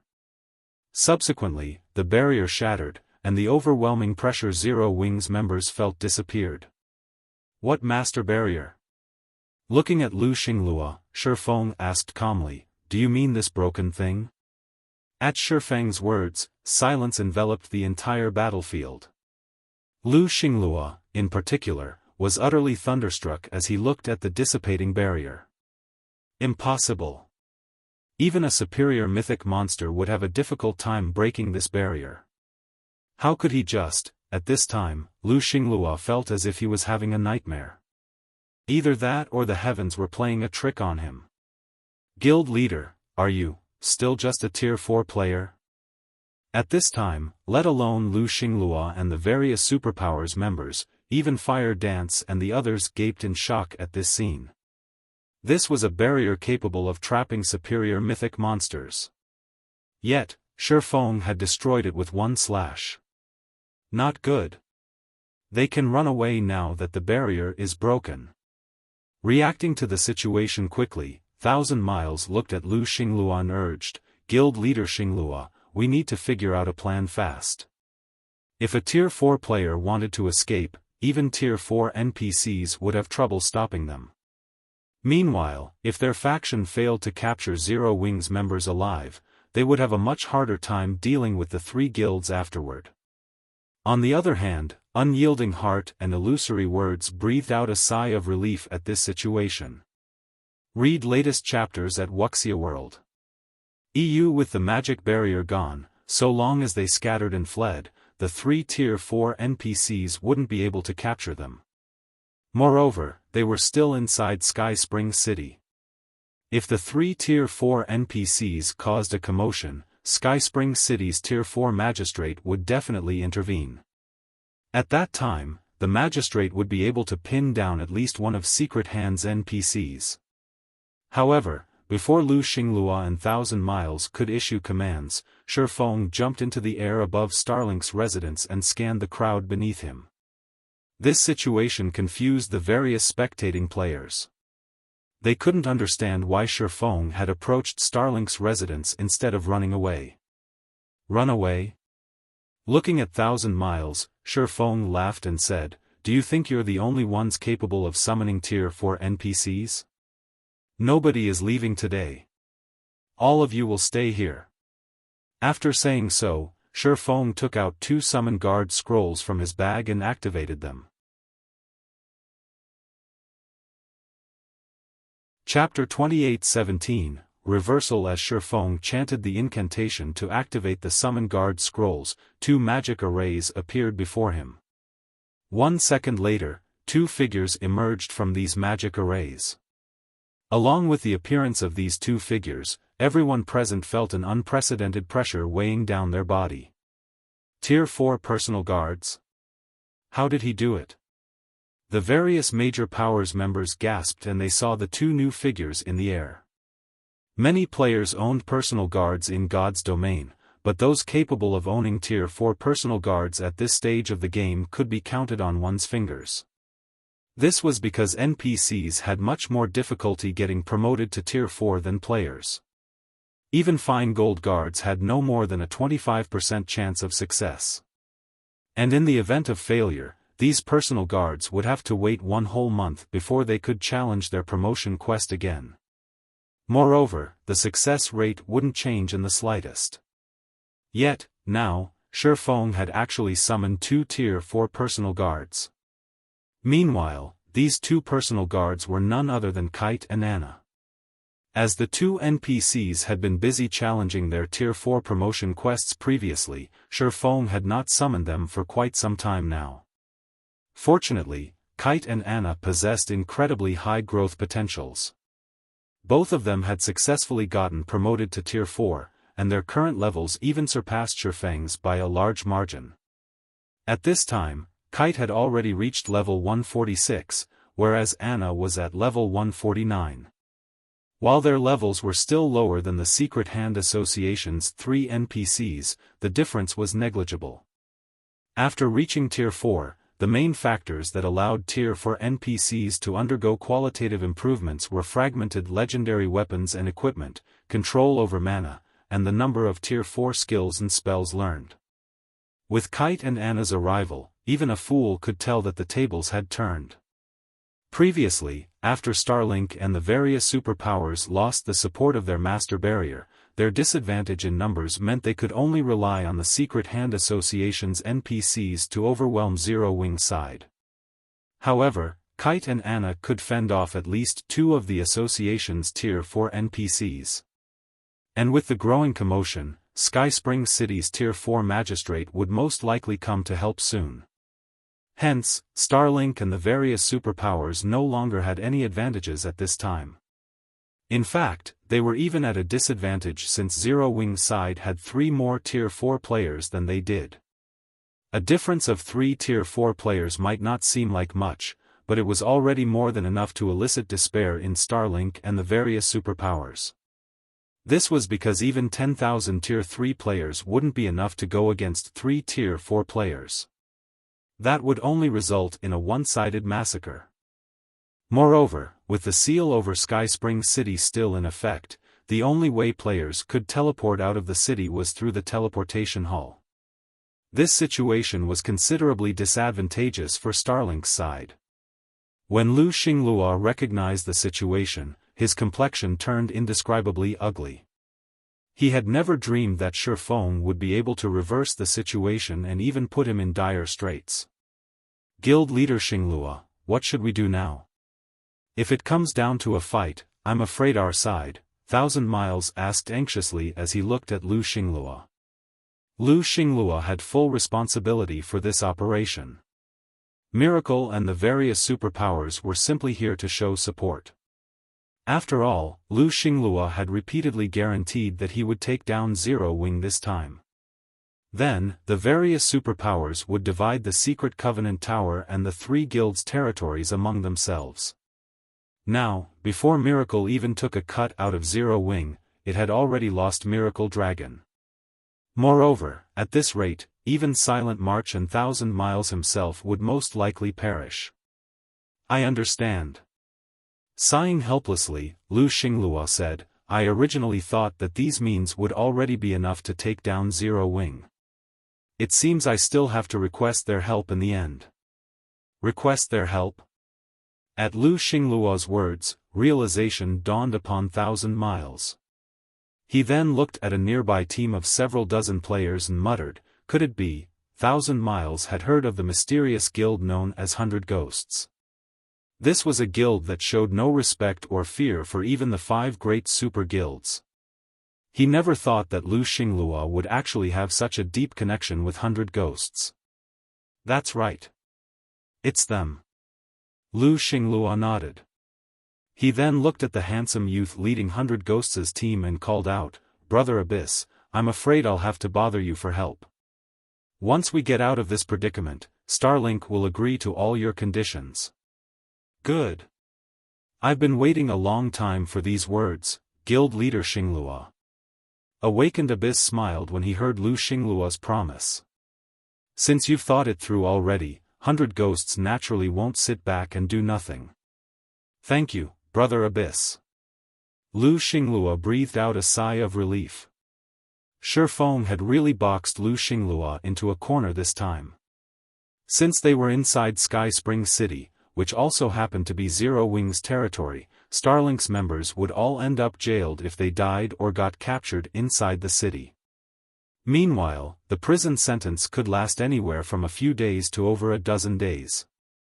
This absolutely wasn't an outcome Lu Xinglua could tolerate. Now that 100 Ghosts had agreed to intervene, though, Starlink would escape this predicament.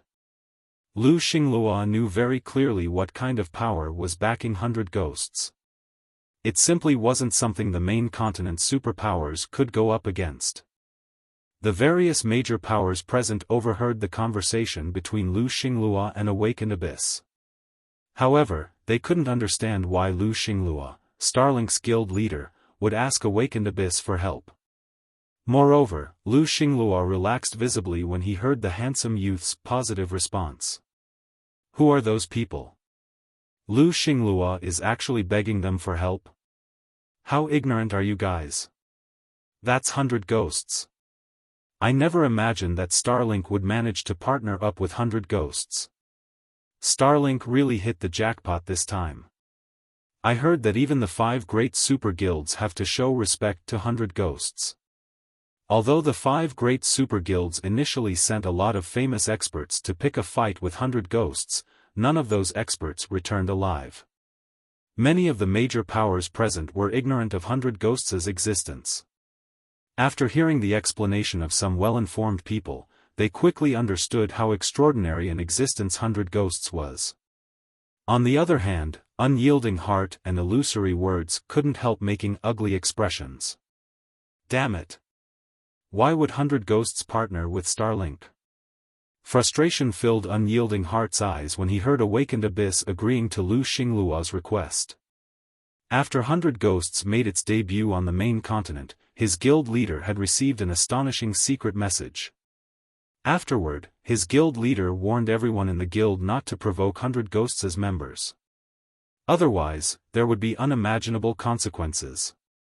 Initially, Unyielding Heart thought that 100 Ghosts had merely accepted Starlink's invitation so that they could challenge some of the experts here. It never occurred to him that 100 Ghosts actually planned to partner with Starlink. Read latest chapters at Wuxia World. EU Illusory Words was similarly filled with frustration. After seeing Shifeng summon his personal guards, she thought they would be able to deal a heavy blow to Starlink and the various superpowers.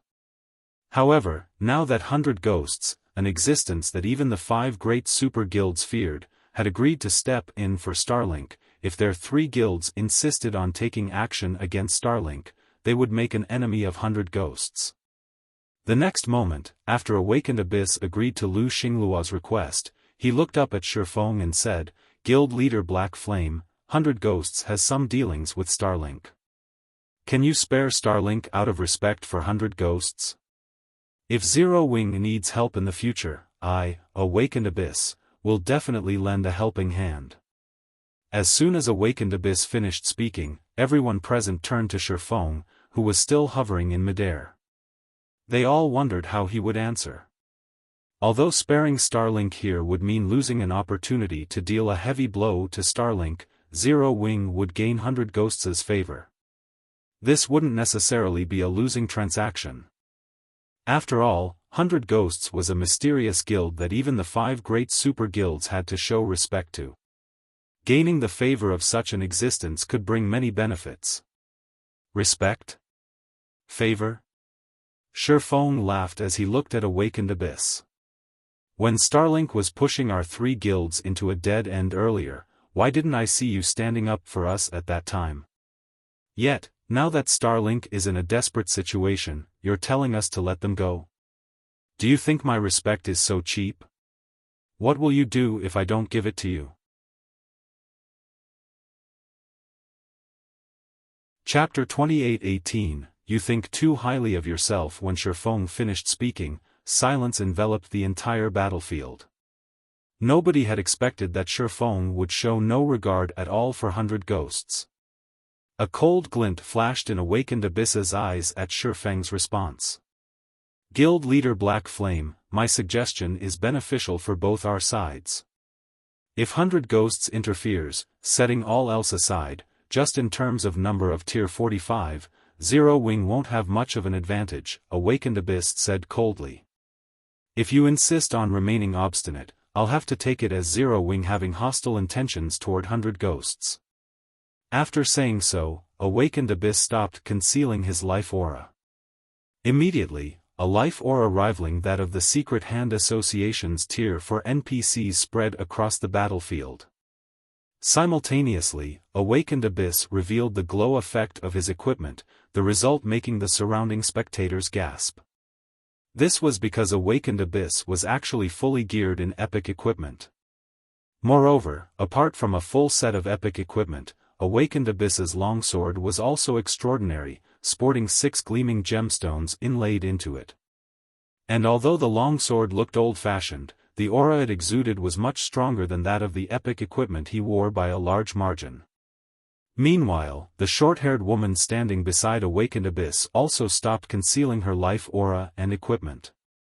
And like Awakened Abyss, she was fully geared in epic equipment and carried a battle axe that rivaled Awakened Abyss's longsword. Aren't those two a little too well equipped? No wonder even the 5 great super guilds are wary of 100 Ghosts. Even Starlink and the various superpowers can't afford to arm their members to the teeth with such excellent items. When the various major powers saw the dazzling glow enveloping Awakened Abyss and the short-haired beauty, they were startled. Everyone present had seen epic weapons and equipment before. However, trying to fully gear a player with epic items that suited them was incredibly difficult. Yet, 100 Ghosts had managed to do so for 2 players. One could see just how powerful 100 Ghosts was through this point alone. Hence, it was clearly unwise for Zero Wing to make an enemy of 100 Ghosts at this time. Hostile intentions? Xiaofan laughed as he looked at Awakened Abyss. You think too highly of yourself. Since you wish to stand on Starlink's side, then die with them. After saying so, Xiaofan unsheathed the light of 2 worlds and executed a downward slash at Awakened Abyss. First sword, Light Shadow. An illusory greatsword over 100 meters long appeared in the sky and descended toward Awakened Abyss and the short-haired woman. Space ruptured in the greatsword's wake, and Awakened Abyss and the woman suddenly found themselves having difficulty moving. How dare he? When Lu Xinglua and the various superpowers executives saw this scene, they gaped in shock. They never thought that Xiaofan would even attack 100 Ghosts as envoys. Crazy bastard. Awakened Abyss revealed a startled expression when he saw the illusory greatsword. He hadn't expected Xiaofan to take such prompt action. Moreover, he found the power of Xiaofang's attack stifling. Even the tier 4 NPCs he had faced before couldn't execute such a powerful attack. Almost by instinct, Awakened Abyss took out a crystal and shattered it without hesitation. 2 barriers instantly appeared before Awakened Abyss and the short-haired woman, protecting them. Boom!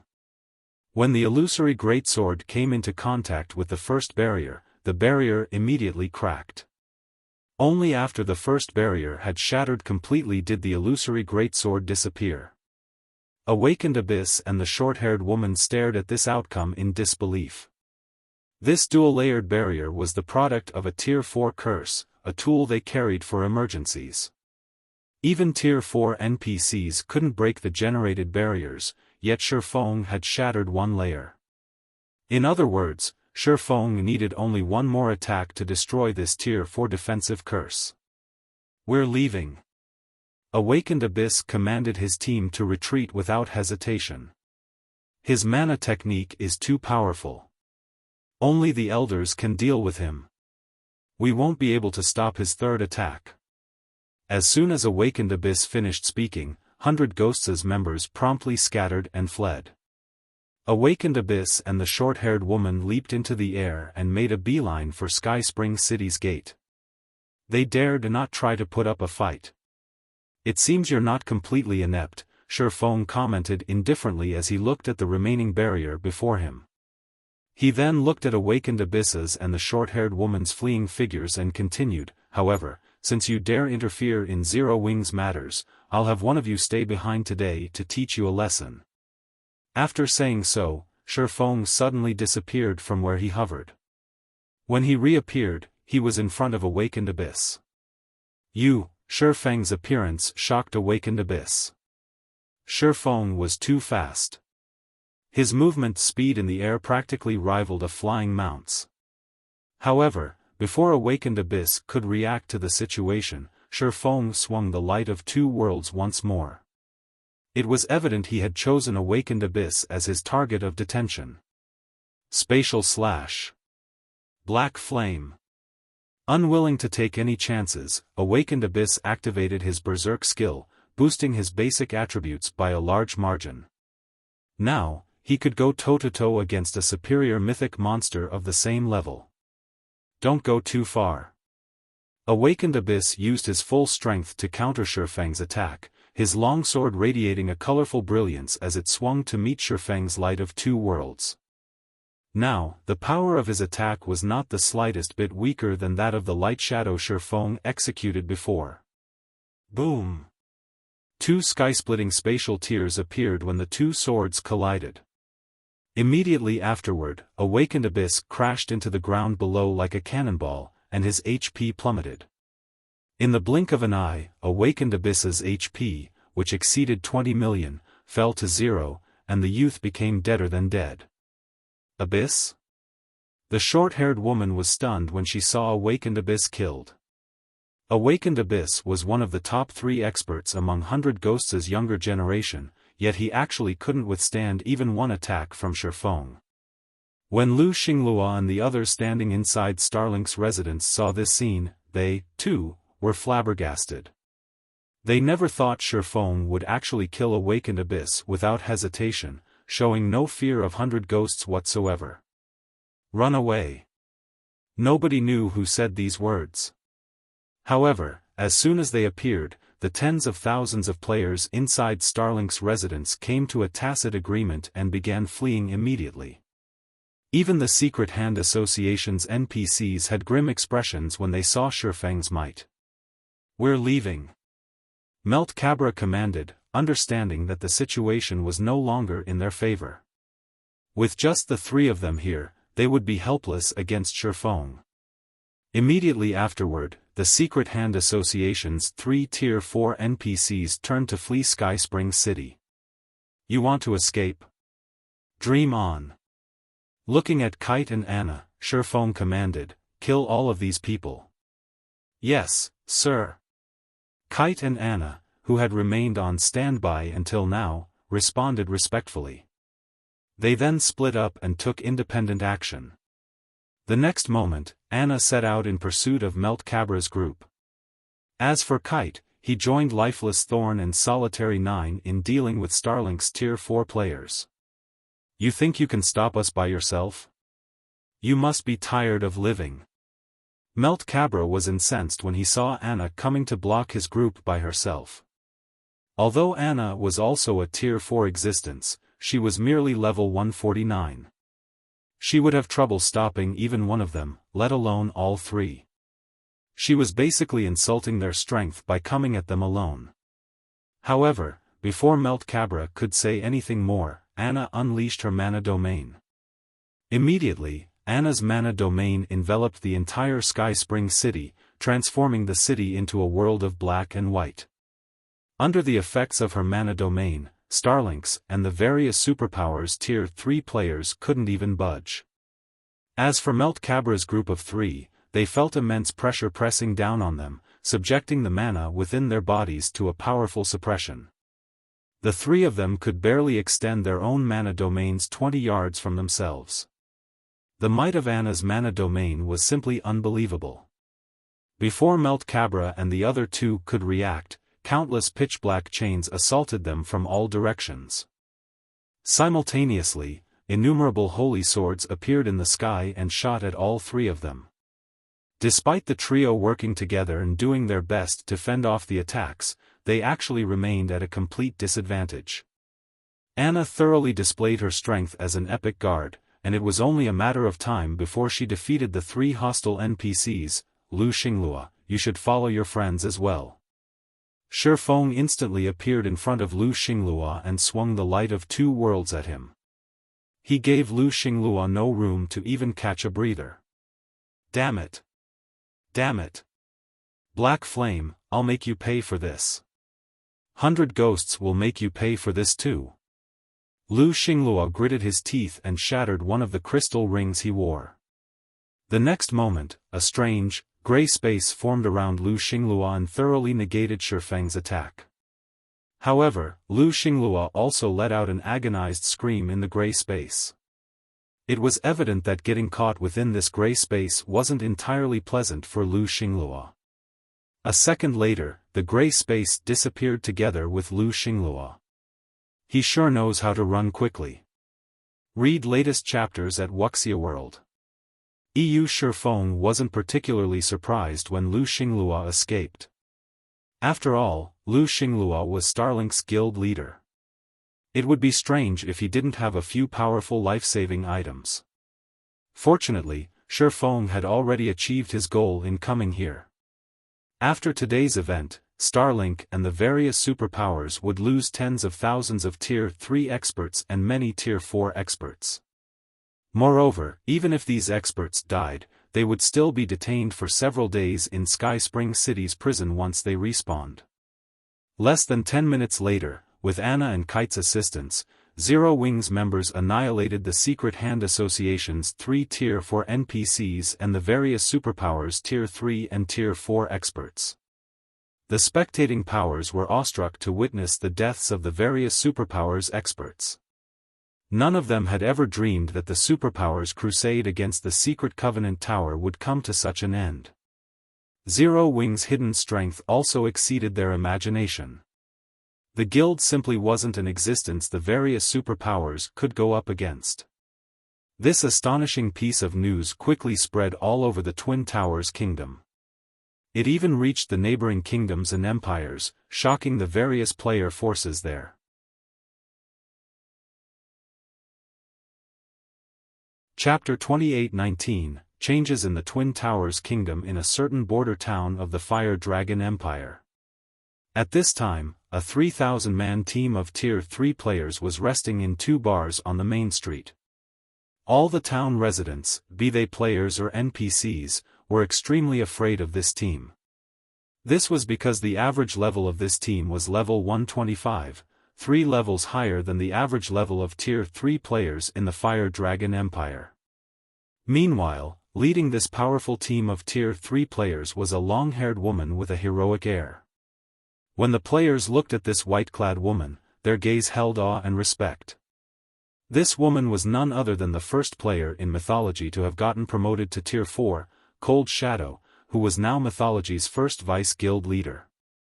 In addition, she had even reached level 133, 11 levels higher than the average Tier 3 player.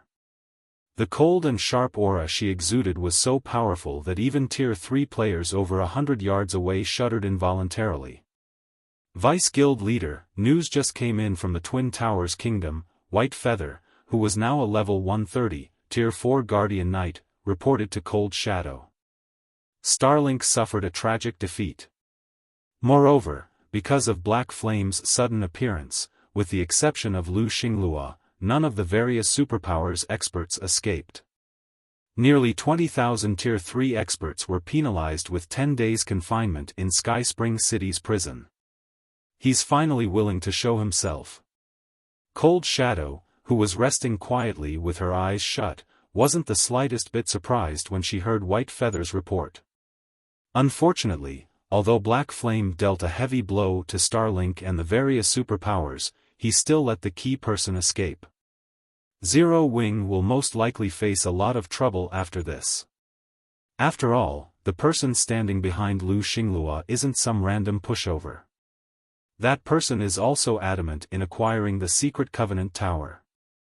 According to our insider reports, Black Flame killed 100 Ghosts' awakened abyss, White Feather said in a quieter tone. In fact, out of 100 Ghosts' team of several dozen players, only Vice Commander Jade Leaf managed to escape. This bit of news had Cold Shadow opening her eyes in shock. Has Black Flame lost his mind? He actually killed Awakened Abyss? Does he not know Awakened Abyss's identity? Awakened Abyss was a talent 100 Ghosts placed great importance on. The youth was so important that 100 Ghosts had even tasked Jade Leaf, a Tier 4 expert, to accompany him as his bodyguard. Meanwhile, 100 Ghosts was an existence that even the 5 great super guilds dared not offend. The power this mysterious guild wielded simply defied common sense. At this point, the only thing the 5 great super guilds could do was form partnerships with 100 Ghosts. They absolutely couldn't afford to make an enemy of the guild. This was something Odin repeatedly emphasized.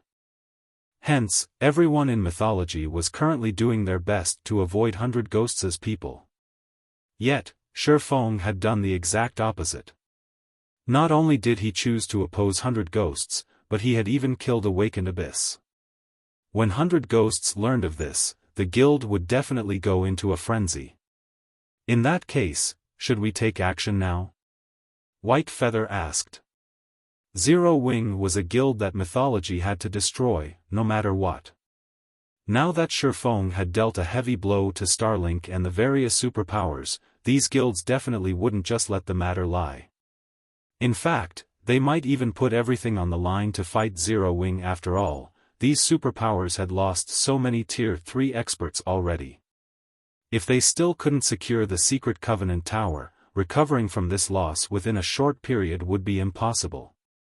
Not to mention, 100 Ghosts would most likely retaliate against Zero Wing as well.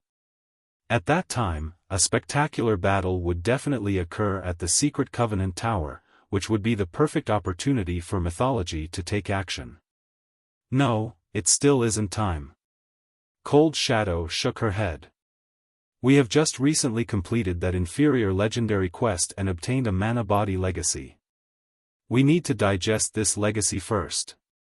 It wouldn't be too late to take action once we have improved our mana bodies. After all, when it comes to matters regarding the mana body, Black Flame's side has already made significant progress. I doubt we are a match for him in this regard even now. I understand. I'll notify the others about this and have them head to the Divine Cave, White Feather said, nodding. There's no need for us to head to the Divine Cave yet. We are merely learning a legacy. We can learn it anywhere, Cold Shadow said. After reading a message one of her subordinates just sent her, she smiled faintly and continued, moreover, if we head to the Secret Covenant Tower now, we might get an opportunity to understand 100 Ghosts' strength.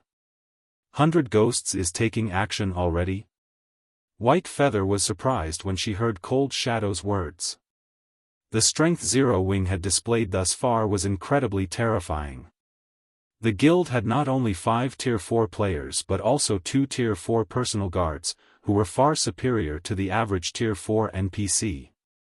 At this stage of the game, even the 5 great super guilds could only resort to a war of attrition with Zero Wing. In a frontal confrontation, their chances of defeating Zero Wing would be 0.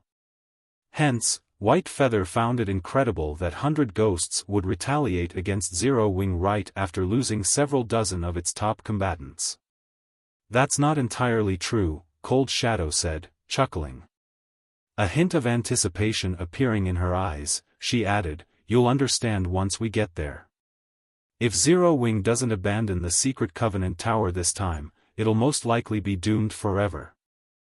After Cold Shadow finished speaking, White Feather promptly organized a group of peak experts, and they accompanied Cold Shadow to the Secret Covenant Tower. Twin Towers Kingdom, Sky Spring City, Guild Leader, we're done compiling the list of items we got, Fire Dance reported as she approached Xiaofan. With an excited look on her face, she continued, we obtained close to 20,000 weapons and equipment from this battle, including over 6,000 level 110 plus fine gold weapons and equipment and over 2,000 level 110 plus dark gold weapons and equipment. The rest are all level 110 plus secret silver weapons and equipment. This harvest will mitigate a significant portion of the losses we suffered previously. Currently, Fire Dance, Yulan, and Melancholic Smile were managing the affairs of the entire guild. Dealing with the guild's weapon stockpile gave Fire Dance massive headaches.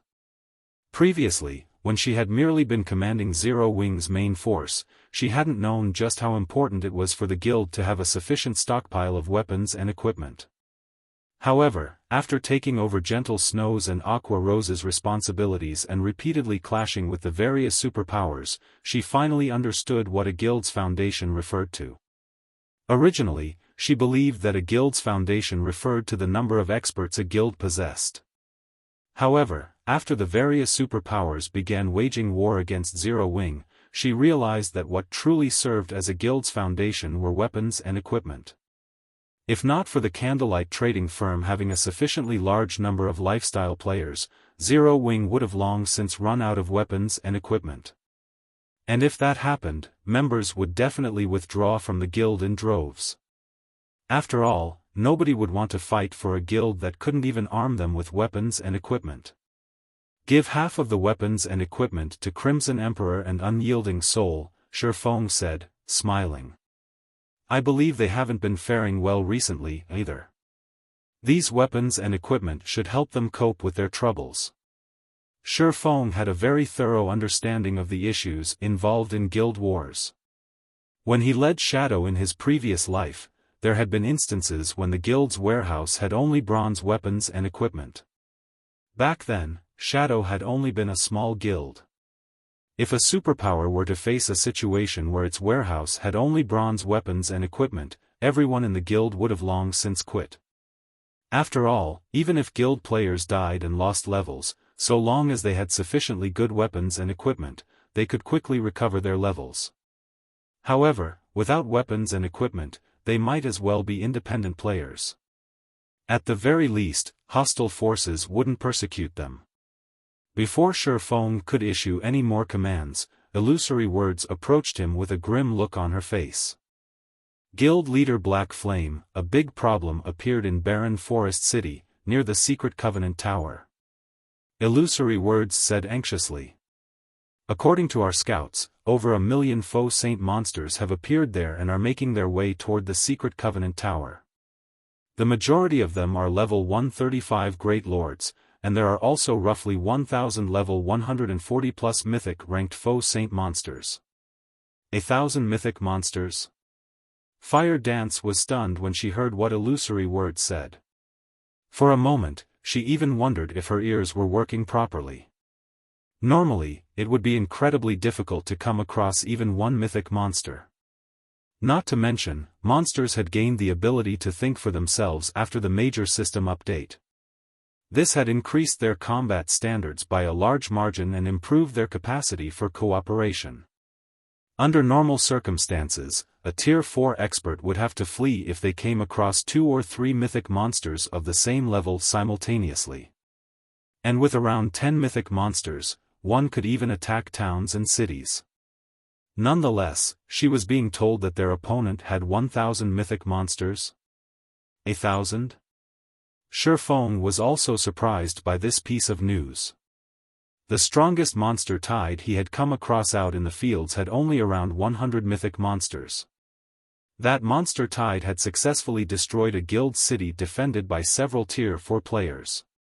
Now, the enemy had 1,000 mythic monsters faux saint monsters possessing above-average combat standards.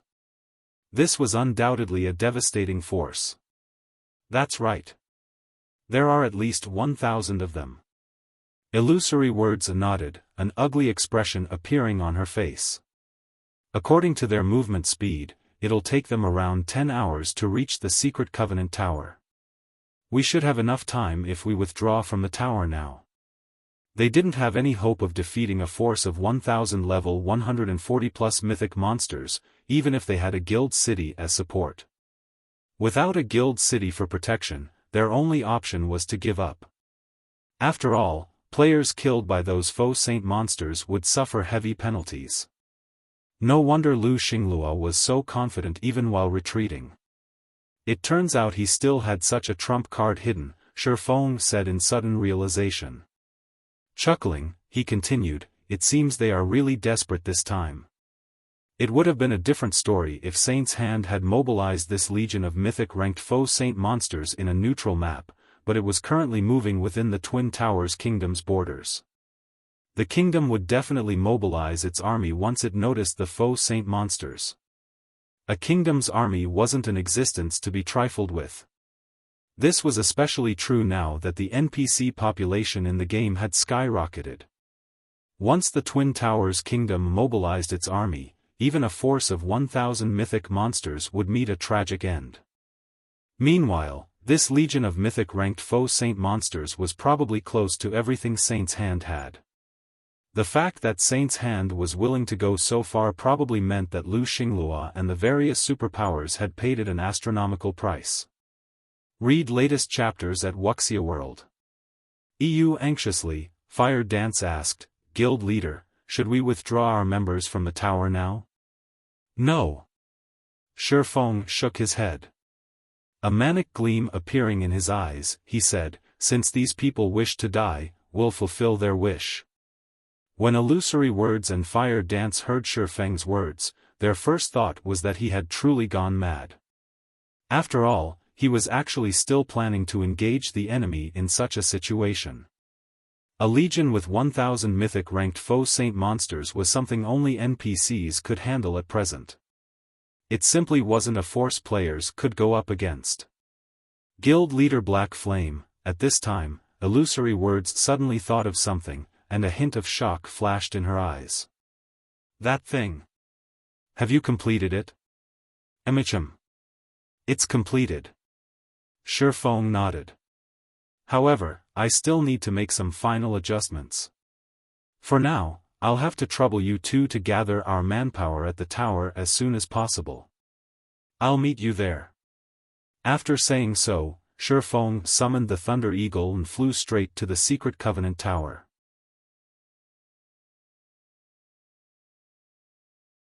Chapter 2820, Sudden Appearance of the Steel Fortress Barren Forest City, Frostrain Ridge. Frostrain Ridge was a level 70 map. Snow blanketed the place all year round, and it was famous for cryolite. In God's domain, cryolite was one of the rare ores that could be used to manufacture alchemy tools. Hence, it had incredibly high demand. However, as its output was relatively low and the appearance of its deposits was random, its price was constantly high. Currently, one piece of cryolite could sell for 20 silver on the market. Hence, many newcomers in God's domain would choose to grind for levels in the Frostrain Ridge.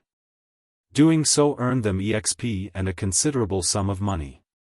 However, the vast Frostrain Ridge was devoid of players and NPCs at this time.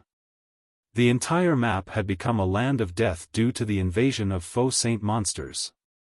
Above Frostrain Ridge, a 20-meter-long dark fire crow flew through the sky and stopped before a 200-meter-long ancient demonic serpent hovering in the air. The ancient demonic serpent was like the king of the skies, overlooking all existences. Even the extraordinary rank dark fire crow was like an infant before the ancient demonic serpent. In fact, despite being at the Tier 3 peak standard, the dark fire crow actually bristled in fear when it arrived before the ancient demonic serpent. If not for its master forcing it, the dark fire crow would have tried to stay as far away as possible from the ancient demonic serpent. A total of 300 players rode on the back of the ancient demonic serpent. These players were all at least level 126 and radiated an aura similar to that of Tier 4 mythic monsters. They wore black heavy armor, and their eyes gave off a bloody glow. In addition, leading these players were 5 bona fide Tier 4 players. If Xiaofan were here, he would recognize one of these 5 players, the short-haired woman Jade Leaf. At this time, though, she had a respectful and fearful expression on her face as she looked at the elderly man before her. "Elder Windshadow, I apologize for the long wait," said Lu Xinglua from the Darkfire Crow. At this time, Lu Xinglua's appearance had undergone significant changes. If one looked past the gray cloak he wore, one would notice scarlet runes ringing his neck. The pupils in his eyes were now dark gold reverse crosses. Smiling, Lu Xinglua said to the elderly man riding at the head of the ancient demonic serpent, "I didn't expect Elder Windshadow to bring the Black Knights here. It seems that you really plan on making Zero Wing disappear." At this point, the various superpowers in God's domain knew very little about the guild known as 100 Ghosts. However, Lu Xinglua was quite clear about how powerful the guild was. The Black Knight Legion was 100 Ghosts' trump card legion, and it was much more powerful than even the 5 great super guilds' trump card legions. This was because the members of this legion could no longer be considered human. Not only did every one of them possess a special bloodline, but even the weakest among them was at the flowing water realm standard. Combined, their 5 senses, raw power, and reaction speed allowed them to surpass even the average Tier 4 player. The Black Knight's equipment standard was even more amazing. Every member was geared in Tier 3 mana set equipment. With this set, even an ordinary Tier 3 expert could hold their ground against Tier 4 mythic monsters. Of course, this Tier 3 mana set equipment wasn't something just anybody could use. This was because the set had an incredibly high strength requirement, which was already at the Tier 4 standard. Even a Tier 3 berserker who had invested all their free attribute points into strength couldn't meet this requirement. It was unrelated to the levels of players. Only these monsters the 100 Ghosts nurtured could equip this Tier 3 mana set equipment while still at Tier 3. In addition, mana equipment had a massive flaw. Unlike ordinary equipment, mana equipment couldn't be repaired. Every reduction in durability was permanent. Hence, using this Tier 3 mana set equipment was incredibly costly. Even an existence like 100 Ghosts dared not resort to it frequently. 100 Ghosts had 1,000 of such monstrous players. Although the guild had dispatched only 300 now, these players could already move across the main continent unhindered. It's nothing. Since Zero Wing thinks we are pushovers, this old man will let everyone know what we are capable of, Windshadow said as he looked at Lu Xinglua, who appeared rather inhuman, with indifferent eyes. He then shifted his attention to the man behind Lu Xinglua and asked, "Guild leader Xinglua, won't you introduce the expert behind you?" If one were to say that Lu Xinglua currently resembled a demonkin, then the mysterious, bandaged man sitting behind Lu Xinglua was a real demon. Although the bandaged man did not reveal his aura, he still made Windshadow feel threatened. "Oh, right. I nearly forgot." Chuckling, Lu Xinglua said, "Let me introduce you. This person here is the real owner of Saint's Hand, guild leader Beast Emperor." Lu Xinglua's introduction surprised Windshadow slightly. "I never thought that Saint's Hand would actually be the claws of the evil god's temple." Looking at the faux saint army on the ground below, Windshadow said, "If that's the case, these faux saint monsters should be special evil beasts in disguise, right?" "That is incorrect, Elder Windshadow.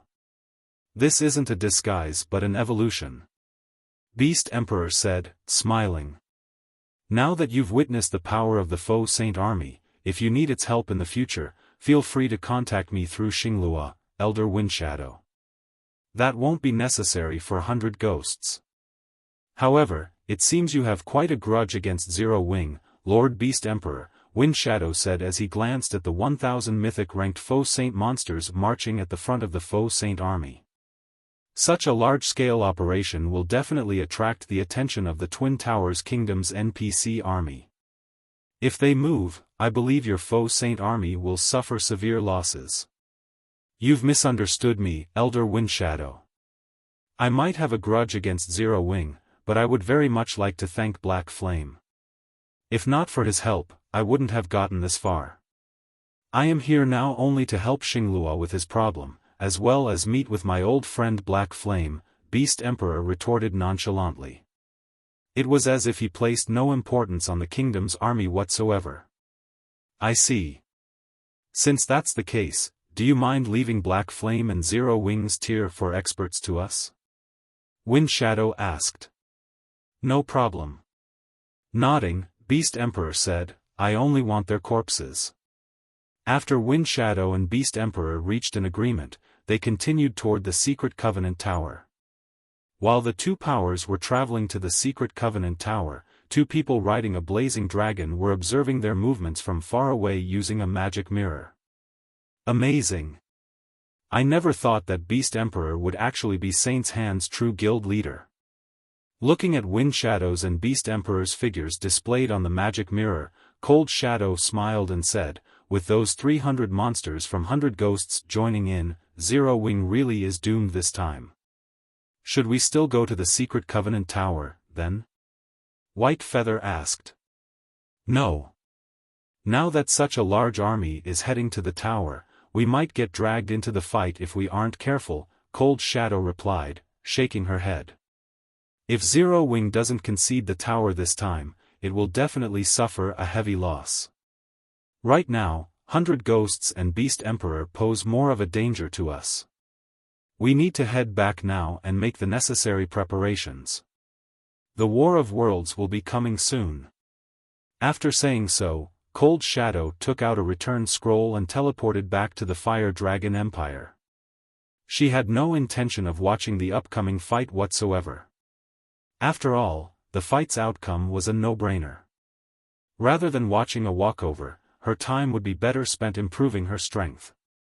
In the meantime, the members of Zero Wing, Unyielding Soul, and Crimson Emperor who were grinding inside the Secret Covenant Tower had assembled outside the tower at the behest of their guild's executives.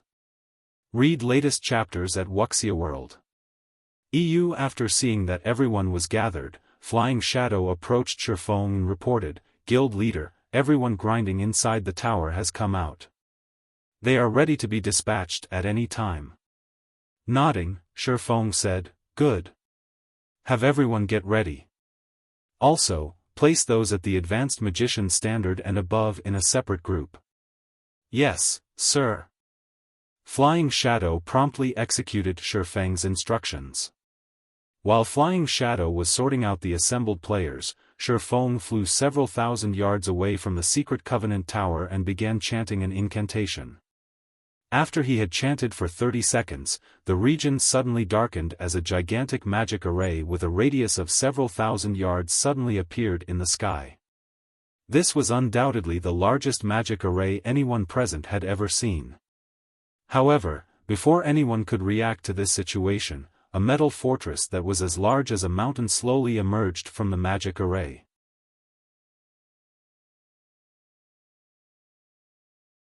Chapter 28-21, Astonishing Mobile Fortress. The metal fortress gradually descended from the sky, its whole figure eventually appearing before everyone's eyes. Silence fell over the entire region. From a distance, the metal behemoth several kilometers wide and hundreds of meters tall hovering about a dozen meters above the ground looked like some kind of slumbering island monster. With the appearance of this metal behemoth, the mana within a 10,000-yard radius began converging upon it. Even the players standing several hundred yards away could sense dense mana flowing around them. Everyone's eyes nearly fell out of their sockets. Even Flying Shadow, who had seen many spectacular sights throughout his career in God's domain, was dumbfounded. Only after a long time had passed did he manage to snap out of his daze. A sky city? No. This is a fortress. Moreover, it's a sky fortress capable of movement. A sky fortress? I must be dreaming. When the gathered players recovered from their initial shock, exclamations rang out one after another. As everyone gazed at the steel fortress in front of them, their minds churned with excitement, disbelief, and madness. Unyielding souls and Crimson Emperor's members, in particular, eyed Zero Wing's members with envy. At this time, God's domain had already become something like a real world. For many people, the game was an important part of their lives. Numerous fantastic sceneries that couldn't be found in the real world could be found in God's domain. Moreover, there were still countless unexplored maps and unknown sceneries awaiting discovery. In this wonderful world, everyone had their own dreams. Among these dreams, the biggest one would most likely be to gain the ability to fly freely in the sky. However, flying mounts were incredibly rare in God's domain, not something ordinary experts could get their hands on. Even the various superpowers only had a few flying mounts. Yet in an era where there were hardly any flying mounts, Zero Wing had actually obtained a sky fortress. Who wouldn't grow crazy and envious over this fact? Looking at the assembled players' shocked expressions, Xiaofan chuckled and said, "All right, I've already granted entry access to everyone. You can now head inside. The magician team, follow me." In reality, even Xiaofan harbored a great yearning for the mobile fortress. In the past, he could only look at the various super guilds' mobile fortresses from afar. As these mobile fortresses were generally deployed to strategic locations, such as level 150+ maps, they were never open to the public. At most, those super guilds would allow their allies to visit their mobile fortresses. Everyone else was barred from entering now. He had finally gained a mobile fortress of his own. As soon as Xiaofan finished speaking, the gathered crowd promptly jumped into the fortress's open steel gate. The moment everyone entered the fortress, they sustained another shock. This was because the mobile fortress's interior was like a completely different world compared to outside. B greater than E/B. Not only did the fortress's interior have astonishingly dense mana, but it also increased players' affinity with mana. Even those insensitive to mana could feel their affinity with mana improving significantly. The environmental effects of this fortress were far superior to those of any city they had ever visited. Most importantly, when inside the fortress, everyone could feel the foreign energy corroding their bodies vanishing rapidly. After making some rough calculations, they concluded that resting for 1 hour inside the fortress yielded the same recovery effects as resting for 1 day in the outside world. This benefit would greatly enhance their leveling speed. Moreover, the boost to concentration recovery in the fortress was at least 2 or 3 times stronger than in the various guild cities. Crap! If I can rest and train my skills here, I can probably get twice the results I'd get from training in Stone Forest City's combat rooms. You'd probably get even better results if you train combat techniques here, since combat techniques place much greater emphasis on mana control. Meanwhile, the boost to mana affinity this place provides would most likely improve one's mana control by a significant margin. After everyone entered the mobile fortress, they quickly understood its hidden benefits, and their eyes glowed with excitement. Resting was an important part of a player's life in God's domain.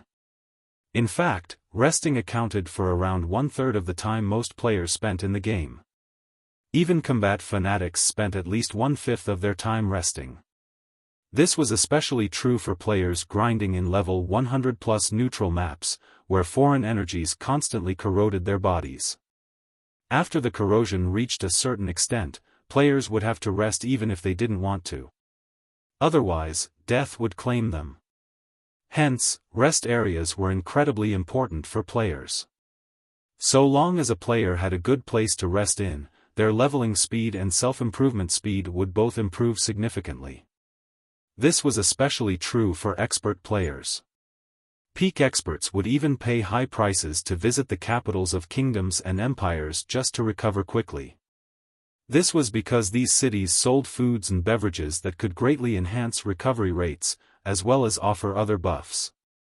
If not for the high price tags of these delicacies, even ordinary experts would fight to buy them.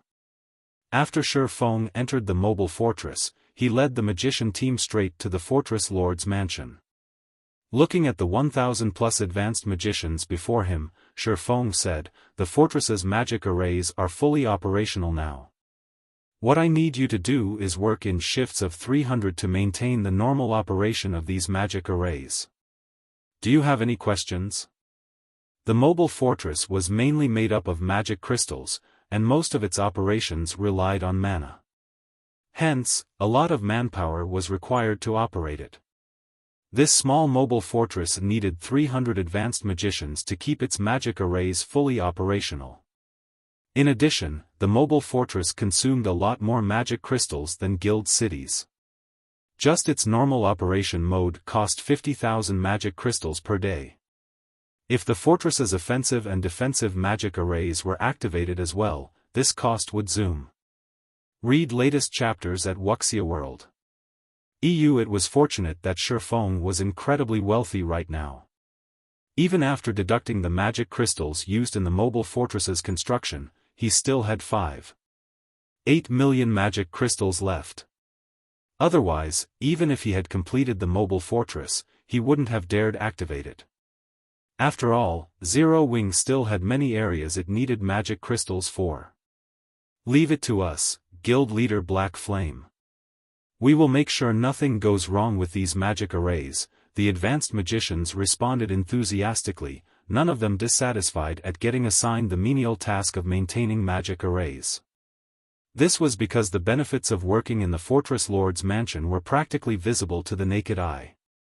The mana inside the mansion was much denser than the mana outside, and the boost in mana affinity was much stronger as well. This place was not only an excellent rest area but also an excellent training environment for magicians like themselves. They couldn't find such a wonderful environment in the outside world even if they wanted to. Meanwhile, less than half an hour after the mobile fortress appeared, news of its existence spread like wildfire. In no time at all, word of it appeared on the Twin Towers Kingdom's official forums. Sky Fortress appears beside the Secret Covenant Tower. For a time, players throughout the kingdom were in an uproar.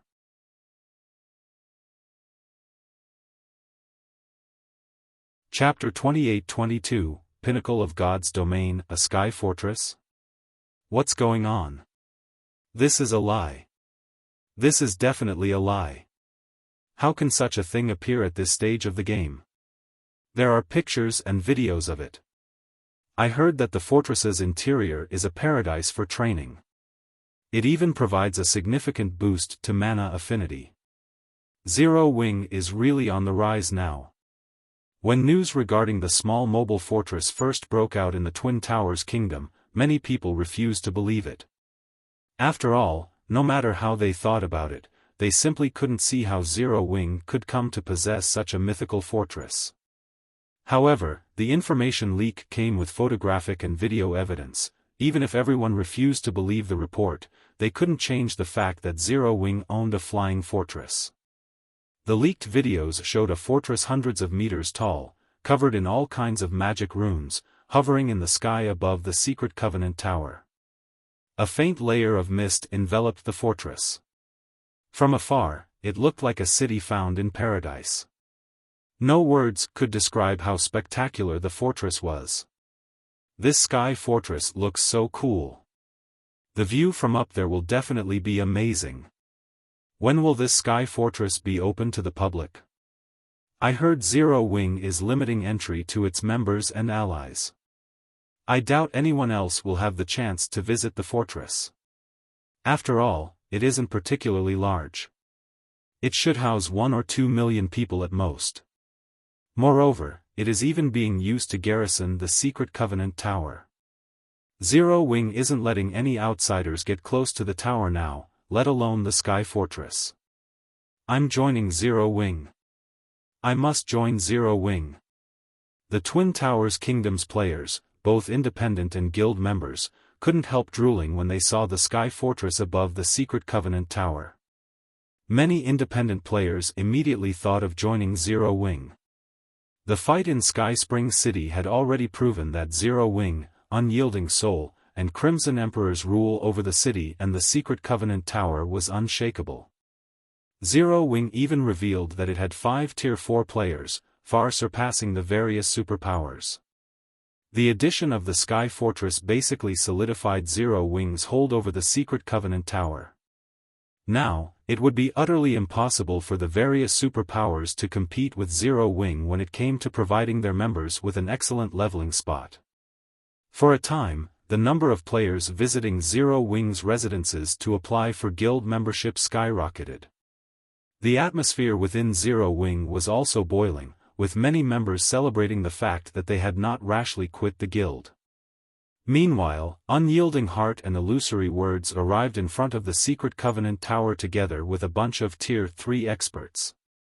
When they saw the mobile fortress floating above the tower, despite having long known about the fortress, they were still shocked. After all, the mobile fortress was simply too overwhelming. Tier 3 players might not be able to tell, but as Tier 4 players, the two of them could clearly feel that all the mana within a 10,000-yard radius had converged upon the fortress. This was an unimaginable amount of mana. Most importantly, the mobile fortress was capable of movement. Just this point alone made it invincible. After all, if the fortress faced an insurmountable opponent in a certain location, it could simply transfer elsewhere.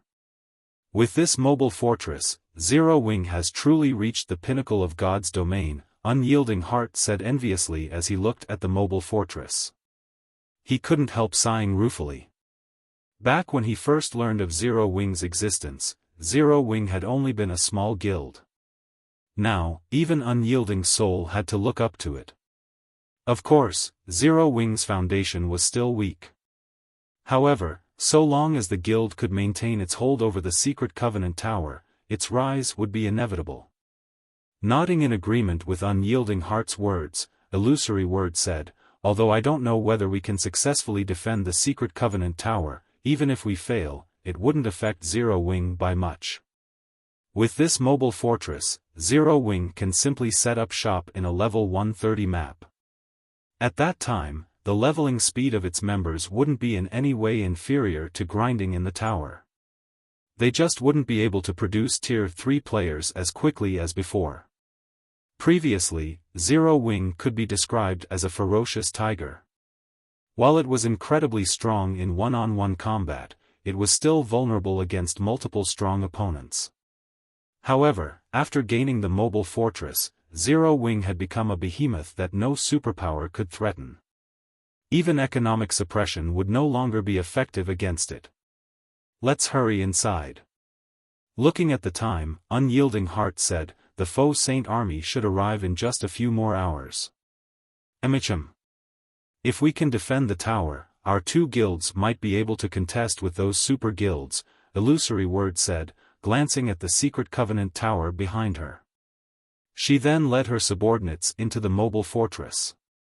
While the three guilds' Tier 3 experts were entering the mobile fortress one after another, the distant Foe Saint army was steadily making its way to the Secret Covenant Tower. Throughout its march, the army continuously devoured the players and NPCs it came across, adding to its numbers. "Lord Beast Emperor, will we have any problems with the mobile fortress Zero Wing brought out?" Lu Xinglua asked worriedly as he looked at Beast Emperor. According to reports, more than 40,000 Tier 3 players have also gathered in the fortress. The fight in Sky Spring City had gutted Starlink's combat power. The guild would take a long time to recover from this loss. If he failed to secure the Secret Covenant Tower this time, he would most likely have to lie low for some time. Someone might even replace him as Starlink's guild leader. He had a very good understanding of that old undead's personality. That person definitely wouldn't let him remain as Starlink's guild leader simply because he was the heir of a major corporation. After all, the only reason 100 Ghosts was even willing to partner with Starlink was that old undead. It had nothing to do with him at all. Meanwhile, the defensive capabilities of a fortress far surpassed those of a guild city. Zero Wing's mobile fortress definitely wouldn't have any problems defending against the attacks of Tier 4 mythic monsters. Relax. This mobile fortress might pose a problem for other people since it is floating in the sky, but you shouldn't forget that mythic-ranked Foe Saint monsters can fly. They are walking now only because they need to protect the great lords and grand lords, Beast Emperor replied nonchalantly. A fortress might be capable of blocking the attacks of mythic monsters, but doing so should still consume a large amount of mana.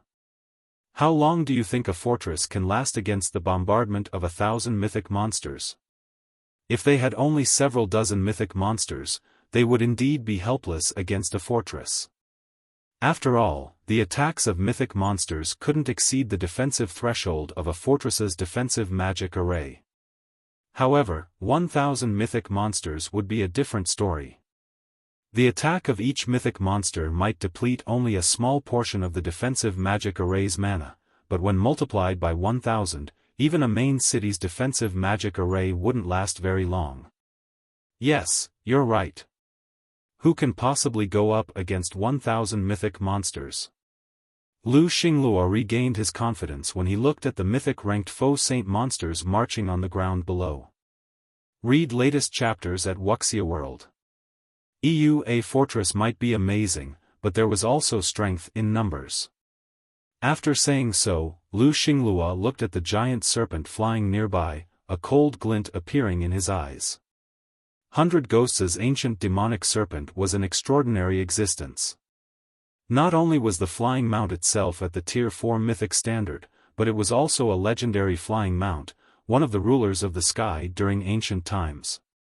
According to rumors, the strength of the ancient demonic serpent's bloodline was close to rivaling that of dragons. In air combat, the combat power it could display surpassed even that of a flying ship. Hence, their side wouldn't necessarily lose to Zero Wing's mobile fortress in air combat.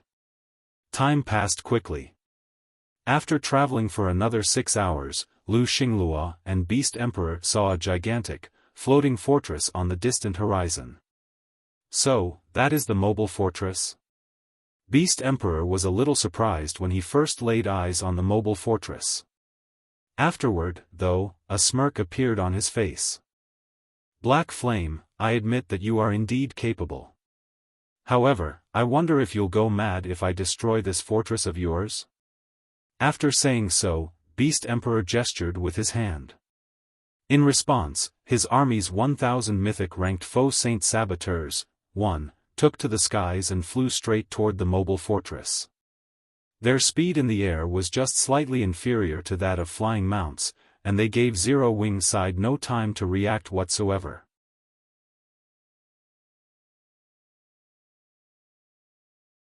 Chapter 28-23, Fortress's abilities. The 1,000 foe saint saboteurs flew across the sky with their 10-meter-tall bodies.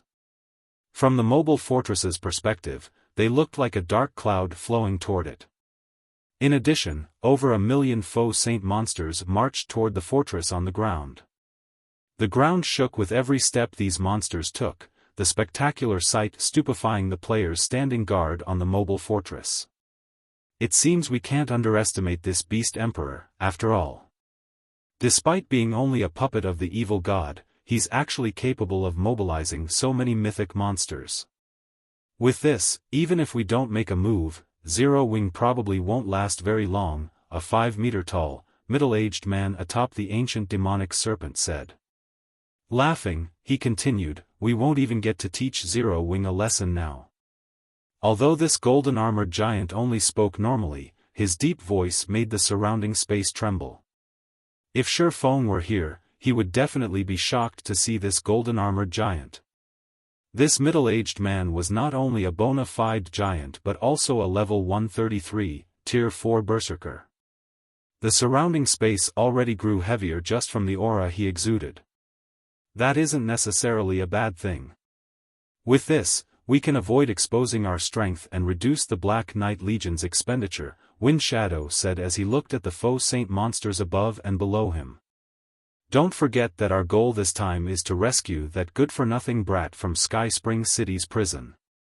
Dealing with Zero Wing is secondary. I guess you're right.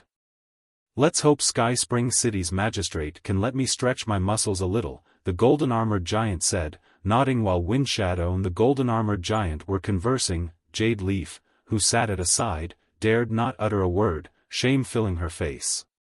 Protecting and rescuing awakened Abyss should have been her job, yet she had to turn to Elder Windshadow and Long Day, the vice-commander of 100 Ghosts' main force, for help. This was a severe dereliction of duty on her part. She was very likely to get removed from the priority list for training when she returned to the guild's headquarters. After all, not only was Awakened Abyss one of 100 Ghosts' top talents, but his status was one that even Elder Windshadow dared not offend. Inside the mobile fortress, Unyielding Heart and Illusory Words saw the overwhelming army of faux saint monsters and couldn't help gasping in shock. Although they had long since known that their enemy consisted of over 1 million faux saint monsters and 1,000 faux saint saboteurs, this terrifying scene still frightened them. The faux saint army on the ground aside, just the 1,000 faux saint saboteurs in the air already posed a massive threat. Such a large force of mythic monsters could easily break through even the defensive magic arrays of NPC cities. Generally, fortresses possessed significantly stronger defensive magic arrays than cities. However, the mobile fortress was different from a stationary fortress. To gain the convenience of movement, the mobile fortress sacrificed a portion of its defensive capabilities.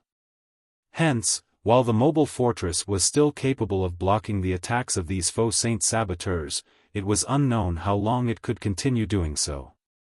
Once the defensive barrier broke, these faux saint saboteurs would slaughter the players inside the fortress. Even Tier 4 players like themselves wouldn't be able to stop these monsters. After all, the difference in numbers was simply too massive. Everyone, get ready. Attack with everything you've got once these faux saint monsters enter within range. Unyielding Heart shouted. Remember. Do not hold back anything. Fight with everything you've got right off the bat. Only by removing these mythic monsters as soon as possible will we have a greater chance of victory. Yes, sir. When the players stationed atop of the fortress walls saw the approaching faux saint saboteurs, they couldn't help gulping nervously. The outcome of the upcoming battle would be decided by whether they managed to finish off these faux saint saboteurs before the latter destroyed the fortress's defensive magic array. This would be a race against the duration of the defensive barrier. Meanwhile, on the fortress lord's mansion's top floor, which was also the highest point in the fortress. Guild leader, they're here, Fire Dance reported. When the faux saint saboteurs were less than 1,000 yards away from the fortress, she asked nervously, should we start attacking now? No, let them come closer, Xiaofan said, shaking his head. The mobile fortress had 26 large magic elven cannons and 8 magic charging towers. Its overall firepower exceeded that of guild cities by leaps and bounds. However, this frightening firepower came at an equally frightening cost. Every shot the large magic elven cannons fired cost 6,000 magic crystals, and they had a cooldown of 1 minute. As for the magic charging towers, they cost 20,000 magic crystals to fire each time and had a cooldown of 3 minutes. Although Xiaofan had over 5 million magic crystals on hand, he still couldn't afford to employ these weapons freely. Hence, they had to make the most of every shot. Meanwhile, a distance of 1,000 yards was practically nothing to the mythic-ranked faux saint saboteurs. Just 3 seconds later, they appeared before the mobile fortress's defensive barrier. Immediately afterward, all 1,000 faux saint saboteurs raised the various weapons they held and launched a barrage of ruthless attacks on the defensive barrier. The next moment, deafening noises came from outside the mobile fortress. Numerous spatial tears also appeared around the fortress's defensive barrier. The barrier itself trembled violently, and even the players inside the fortress could clearly sense the power of the attacks. Outside the mobile fortress, the thunderous assault was audible even from over 10,000 yards away. What powerful attacks! If it were a guild city's defensive magic array, it would have most likely crumbled at the first wave of attacks, Long Day exclaimed in astonishment. The simultaneous attacks of 1,000 mythic monsters were simply earth-shattering. Even a Tier 5 large-scale destruction spell would pale in comparison to this barrage. Jade Leaf also nodded in agreement. Even an NPC main city's defensive magic array would suffer tremendously before this combined attack, let alone a measly mobile fortress. However, when the attacks ended, 100 Ghosts' members and the players standing atop the mobile fortress's walls were all stunned. It's fine. At this time, not only were there no cracks on the defensive barrier, but the magic power oscillation from the barrier also remained frighteningly smooth and steady. It was evident that the faux Saint Saboteur's attacks failed to reach the barrier's defensive limit. Meanwhile, at the Fortress Lord's mansion, Fire Dance goggled in shock. Isn't this barrier a little too strong? She had a clear view of the defensive barrier's energy level right now. Let alone 1%, the barrier barely lost 0.1% of its mana reserves after the faux Saint Saboteur's first wave of attacks. Read latest chapters at Wuxia World. EU. Given a depletion rate of 0.1% per second, the faux Saint Saboteurs would take 166 minutes to break the barrier. However, the barrier's mana reserves could be replenished at intervals of 30 minutes, with each restoration costing 100,000 magic crystals. In other words, so long as they had sufficient magic crystals, the 1,000 mythic monsters before them wouldn't be able to destroy the mobile fortress's defensive magic array, no matter what. Not bad, Xiaofan said calmly. Inwardly, though, he, too, was surprised by this outcome. He never thought that the mobile fortress's defensive capabilities were so amazing. No wonder the mobile fortresses I saw in my previous life were capable of blocking the attacks of even Tier 5 players. The next moment, Xiaofan turned to Fire Dance and said, "Have the ones below start testing the power of the magic elven cannons."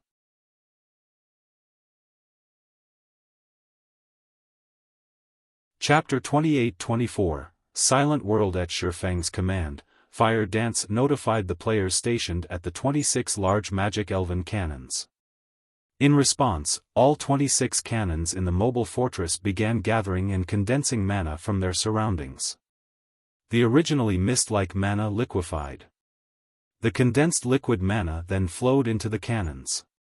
A short moment later, a crimson, threefold magic array appeared before the muzzles of these cannons, the tremendous power these magic arrays carried distorting the surrounding space. The next moment, after the faux Saint Saboteurs completed their third barrage, 26 crimson beams shot into the dusky sky all of a sudden. These beams of light then burst in midair, and numerous smaller beams rained down on the mythic monsters. Even though the faux Saint Saboteurs had reacted quickly to the attack, they were somewhat crowded, so most of them still ended up engulfed by the crimson rain. When the crimson rain ended, what entered everyone's eyes were the faux Saint Saboteurs' battered bodies. Every mythic monster that got caught under the red rain had burn marks mottling their bodies, with some even on fire. Meanwhile, the attacked faux Saint Saboteurs' 7.3 billion HP fell below 5.5 billion, with some even having only around 4 billion HP remaining. Aren't those cannons a little too powerful? Unyielding Heart, who was commanding the battle from the wall, was astonished at this sudden turn of events. Normally, killing mythic monsters was a long and arduous process. Yet, the large elven magic cannons dealt over 200 million damage per attack. Moreover, their AoE covered at least an 800-yard radius. Had the faux Saint Saboteurs positioned themselves more closely together, just one volley from the 26 cannons might have been enough to reduce the HP of these mythic monsters to a critical level, and 2 volleys would be enough to wipe them out of existence.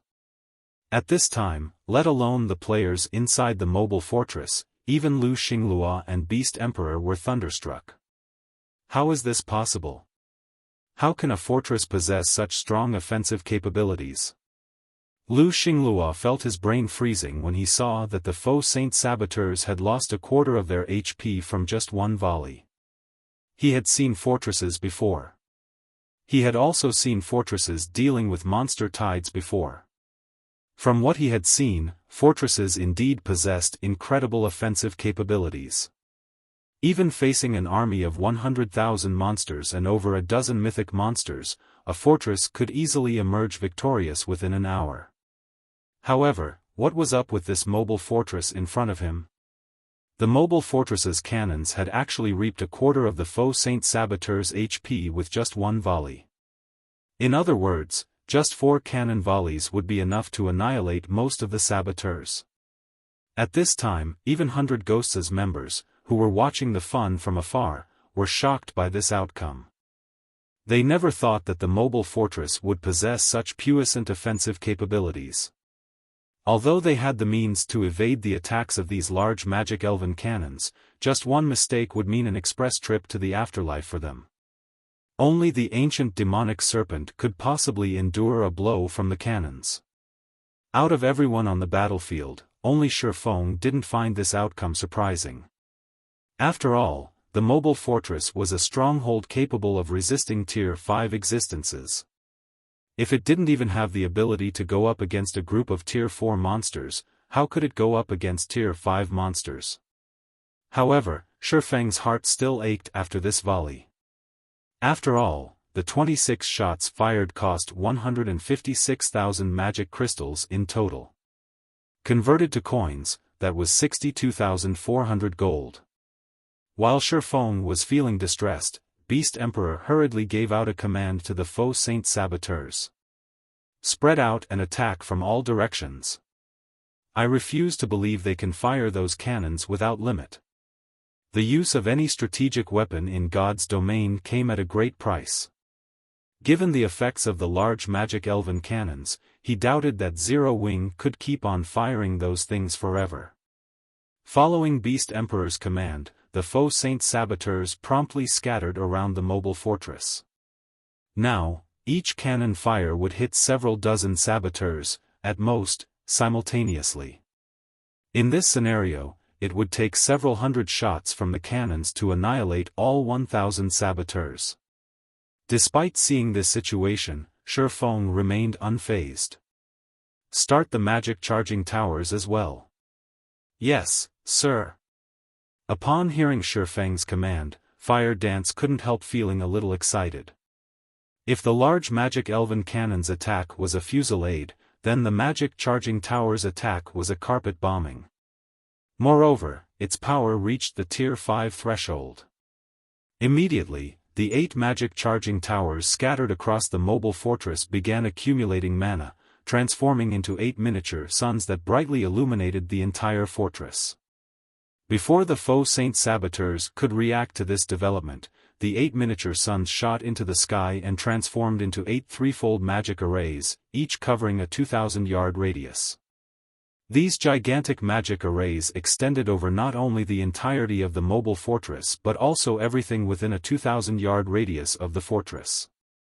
What? Have they lost their minds? Lu Xinglua was thunderstruck when he saw the 8 gigantic magic arrays in the sky. While he didn't know exactly how powerful these magic arrays were, going by the fact that they had drawn in all mana within a 10,000-yard radius, he could easily imagine how powerful they were.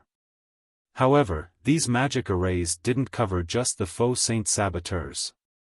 Even the mobile fortress itself lay within the magic array's AoE. By deploying these magic arrays, Zero Wing was basically saying it intended to die with the saboteurs. Run! All of you, run away! Read latest chapters at Wuxia World. EU. Seeing the 8 magic arrays panicked Beast Emperor into ordering the faux Saint army to retreat because the faux Saint saboteurs weren't the only ones caught within the magic array's AoE. The magic arrays also covered 1/3 of the faux Saint army on the ground. For a time, the faux Saint saboteurs in the air and the faux Saint monsters on the ground all could be seen turning around and fleeing. However, the 8 magic arrays in the sky were simply too massive. Before any of the faux Saint saboteurs could fly more than 1,000 yards away from the mobile fortress, a white light descended from the 8 magic arrays. The next moment, everything within a 2,000-yard radius of the mobile fortress transformed into a world of white, the appearance of this white world bringing silence to the entire battlefield. Meanwhile, this white pillar of light was clearly visible even from tens of thousands of yards away. What's happening over there? That place should be where the secret Covenant Tower is. We can see it all the way from Sky Spring City. Just how big is the coverage of that beam? Most players in Sky Spring City were ignorant of the battle taking place at the secret Covenant Tower, so they couldn't help growing curious when they saw a white pillar of light suddenly appear in the distance. As for the player forces who knew of the battle, because of their insufficient strength, they could only spectate from a safe distance. Shortly afterward, the light pillar gradually dissipated. The Faux Saint army on the ground had also disappeared, and in their place were craters several dozen meters deep. As for the mythic-ranked Faux Saint saboteurs in the air, they fell to the ground one after another at this time. Although these saboteurs were still alive, every one of them had fallen into a heavily injured state, and their current combat power was nowhere near what they had before.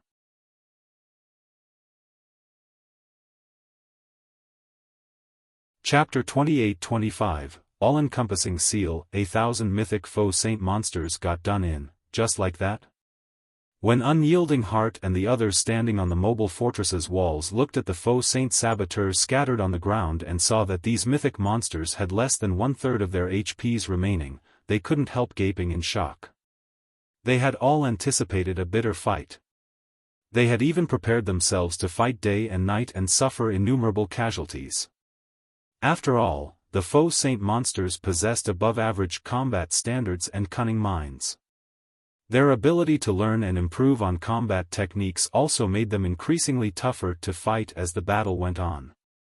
Moreover, their high HPs meant these Faux Saint monsters could stay in battle for long periods. However, with just 2 rounds of attacks, the mobile fortress had heavily injured the 1,000 mythic-ranked Faux Saint saboteurs and killed several 100,000 lower-ranked Faux Saint monsters. This wasn't a battle but a one-sided massacre. No wonder he never paid any attention to the various superpowers from the very beginning. With this mobile fortress, even the 5 great super guilds would be helpless against the present Zero Wing. Unyielding Heart smiled bitterly when he looked at the land of death below the fortress. Whether it was Starlink or 100 Ghosts, neither of them mattered in front of the mobile fortress. Meanwhile, atop the fortress lord's mansion, Shifeng's heart ached once more. Activating all 8 magic charging towers had cost him 160,000 magic crystals. At this stage of the game, even first-rate guilds would have 400,000 magic crystals, at most, in their stockpile. He had burned through nearly half of a first-rate guild's magic crystal stockpile in just 1 round of attacks. On the other hand, outside the mobile fortress, 100 Ghosts' members, Lu Xinglua, and Beast Emperor all remained silent for a long time upon seeing the magic charging tower's attacks. Beast Emperor was especially shocked by this outcome.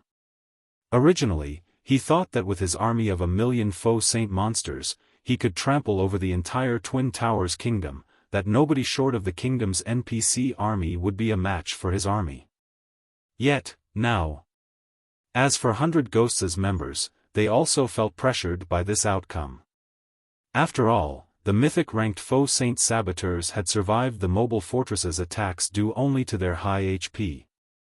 If players like themselves were to suffer a hit from one of these attacks, they would die without question. At this time, Jade Leaf turned to Windshadow and said, "Elder Windshadow, this mobile fortress is too powerful. If we charge in blindly, I'm afraid our chances are slim." In air combat, the ancient demonic serpent was indeed powerful. It could even go up against a handful of Faux Saint saboteurs simultaneously and still hold the upper hand. However, even if the ancient demonic serpent could survive the mobile fortress's heaven-defying blow, they, the Flying Mount's passengers, would most definitely be reduced to ashes. Not to mention, despite the mutually destructive blow, the mobile fortress's defensive barrier remained intact. Such being the case, even the ancient demonic serpent's strongest blow would only exhaust some of the barrier's energy reserves. After hesitating for some time, Windshadow announced, "We're retreating." The ancient demonic serpent was a Tier 4 legendary flying mount. Its strongest blow touched upon the threshold of Tier 5, an attack that even an advanced guild city's defensive magic array couldn't withstand. Originally, Wind Shadow believed that, while the mobile fortress's defensive magic array might be strong, destroying it shouldn't be a problem for the ancient demonic serpent, given enough time. However, let alone destroying the barrier, just surviving that purifying light would be a problem. Since it was evident they couldn't do anything against the mobile fortress, they naturally had no reason to remain here. At this time, Wind Shadow wasn't the only person with such thoughts. Beast Emperor similarly commanded his foe Saint army to retreat immediately. After ordering a retreat, Beast Emperor looked at Lu Xinglua and said, "Let's go. There's no point in staying here anymore." Trying to clash with the mobile fortress now was simply suicidal. Their only choice was to retreat and figure out other options to deal with the fortress. Securing the secret Covenant Tower was also no longer possible. So long as the mobile fortress remained in the tower's vicinity, they couldn't do anything about the tower. "Lord Beast Emperor, don't you have any way at all? I've bet everything on you," Lu Xinglua said, looking at Beast Emperor with crazed eyes. Starlink had suffered a massive blow from the battle in Sky Spring City. He would be finished if he failed to secure the secret Covenant Tower as well. "Xinglua, you might not be able to return to Starlink, but with the Starline Corporation's financial strength, you can still follow me," Beast Emperor consoled. "You've seen for yourself how quickly the foe Saint army expands. It will only grow stronger from now on. Even that old undead backing you won't be able to go up against the foe Saint army in the future. As for Zero Wing, I will eventually erase its existence from God's domain." When Beast Emperor mentioned the name Zero Wing, his voice grew cold. If not for Zero Wing's interference, his army would have long since trampled over Star Moon Kingdom and the Black Dragon Empire. He wouldn't have had to resort to creating Saint's Hand, an organization filled with cunning opportunists, to help him. As for the losses he suffered this time, he didn't place much importance on them. After all, for his current self, foe Saint monsters below mythic rank were incredibly easy to produce. As for the mythic-ranked foe Saint saboteurs, while they were severely weakened right now, if they focused on fleeing, nobody could stop them. Zero Wing would be able to kill only a few of them at most. In addition, after today's event, he finally understood the reason for Zero Wing's confidence. Now, all he needed to do was wait. He would wait until he produced a Tier 5 foe Saint monster. So long as a Tier 5 foe Saint monster appeared, let alone Zero Wing's mobile fortress, even God's domain's various kingdoms and empires would no longer pose a threat to him. However, producing a Tier 5 foe Saint monster wasn't an easy task. It required a large number of Tier 4 foe Saint monsters to serve as a base, as well as a large amount of resources. Only after fulfilling these two conditions could he produce a Tier 5 foe Saint monster. Meanwhile, Lu Xinglua, the heir of the Starline Corporation, was the perfect cash cow to help him fulfill these requirements. Read latest chapters at Wuxia World. EU. After hearing Beast Emperor's words, Lu Xinglua could only nod in frustration, throwing in his lot with Beast Emperor. From today onward, he would stand against the players of God's domain and acquire the upper zone resources he needed from Beast Emperor. This was also Lu Xinglua's only option. Otherwise, let alone the position of Starlink's guild leader, he might even get replaced as the Starline Corporation's heir. After all, there were still several reserve heirs in the corporation eagerly waiting to supplant him. Upon seeing the distant Darkfire Crow and ancient demonic serpent turning around and leaving, Fire Dance smiled and said, "Guild leader, it seems they plan to retreat." She found their enemy's decision to retreat reasonable. After all, anyone would lose the will to fight after witnessing that devastating blow. Unfortunately, they couldn't deal any additional damage to the foe Saint army. Although the mobile fortress possessed incredible offensive capabilities, it had no means to seal its opponents in place. It would also be foolish to leave the safety of the fortress to pursue the foe Saint monsters. This was most likely what Lu Xinglua and the others hoped to see the most. Leave? Since they're already here, then they shouldn't think of leaving. Shifeng smiled when he saw the retreating figures of Beast Emperor and 100 Ghosts as members. He then took out 3,000 mana stones he had synthesized beforehand and injected them into the core of the unsealed world mirror. An invisible ripple of energy immediately spread rapidly from the mobile fortress to the surroundings. A moment later, a dense layer of mist formed around the edges of the map of the Secret Covenant Tower. If one looked at the map from the outside, the inside of the map would appear illusory, like it was completely isolated from the outside world.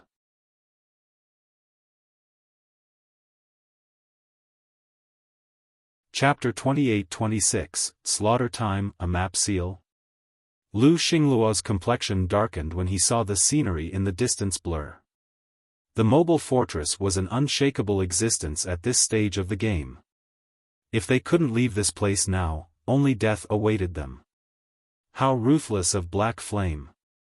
He's actually thinking of keeping all of us here.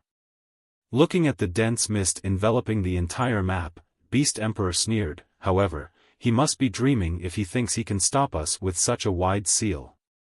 In God's domain, the larger the area a magic barrier covered, the weaker it would be. While the map-wide barrier Zero Wing deployed might seem spectacular, only a fool would think that it could stop a force of 1,000 mythic-ranked Faux Saint saboteurs. After saying so, Beast Emperor had a small number of saboteurs in relatively good condition move ahead of the army and fly straight toward the mist. Meanwhile, sharing similar thoughts with Beast Emperor, 100 Ghosts' members remained unfazed, even after seeing the whole map getting sealed. They calmly continued flying toward the map's border. Mobile Fortress, Fortress Lord's Mansion, seeing the Faux Saint army and 100 Ghosts members moving farther and farther away, Fire Dance couldn't help growing anxious. Guild leader, why don't we go after them? If we let them reach the barrier's edge, I'm afraid it'll become very difficult to keep them here. A barrier capable of sealing an entire map was indeed amazing. However, such an extensive barrier definitely couldn't rival the mobile fortress's barrier in terms of defensive capabilities. The seal would most likely break after a few attacks from the Faux Saint monsters. Smiling, Shifeng shook his head and said, "No, let them run for a while longer. We'll first clean up the nearby Faux Saint saboteurs. Have Unyielding Heart and Illusory Words start moving as well. Also, have the Elven Cannons keep an eye on the Faux Saint army. If those monsters think of coming back, strike them down immediately." Other people might not understand the effects of the world mirror, but he did. Including the 2 additional crystalline mirrors he had obtained after killing those 3 NPCs from the Secret Hand Association, he now had 6 of the 12 mirrors that made up the world mirror. Although he still couldn't utilize many of the world mirror's functions since it was incomplete, he could isolate an entire map. Even Tier 5 existences would have great difficulty breaking out of this isolated region. While the Faux Saint army indeed possessed great numbers, the quality of its combatants was severely inadequate. It would need over an hour of continuous attacking to deplete the world mirror's energy reserves. 1 hour was more than enough for Zero Wing to do a lot of things. Moreover, even if they couldn't finish off the Faux Saint army within 1 hour, he could simply inject another 3,000 mana stones to replenish the world mirror's energy. Unlike defensive magic arrays, the world mirror did not have a cooldown for replenishing its energy reserves. The only trade-off was that once the world mirror was activated, it would remain active until it exhausted all its energy. It couldn't be turned off midway the way defensive magic arrays could. Most importantly, he had expended a lot of magic crystals in this battle. If he couldn't earn some EXP from these Faux Saint monsters, he would eat a huge loss. After all, no matter how many monsters the fortress's static defenses killed, none of the defenders inside the fortress would gain any EXP. At most, the defenders would get to collect the loot of the monsters. However, the Faux Saint monsters were basically beggars when it came to items. Even if they did drop items, those items would be of inferior quality. Their only saving grace was the above-average EXP they provided when killed. After Shifeng finished speaking, he flew out of the mobile fortress and chased the fleeing faux Saint saboteurs. Although the incomplete world mirror couldn't reduce the basic attributes of the hostile units trapped within it, it did reduce their movement speed and reaction speed. The movement speed of enemies flying in the air, in particular, was at least 60% slower. Furthermore, all of the faux Saint saboteurs had suffered heavy injuries, which meant their flying speed became incredibly slow. After Shifeng's departure, Fire Dance quickly carried out his commands before leaving the mobile fortress together with Violet Cloud. As for Lifeless Thorn and Solitary 9, the two of them had long since followed Shifeng out of the fortress. After all, mythic monsters were incredibly rare in the outside world. This was especially true for level 140+ mythic monsters.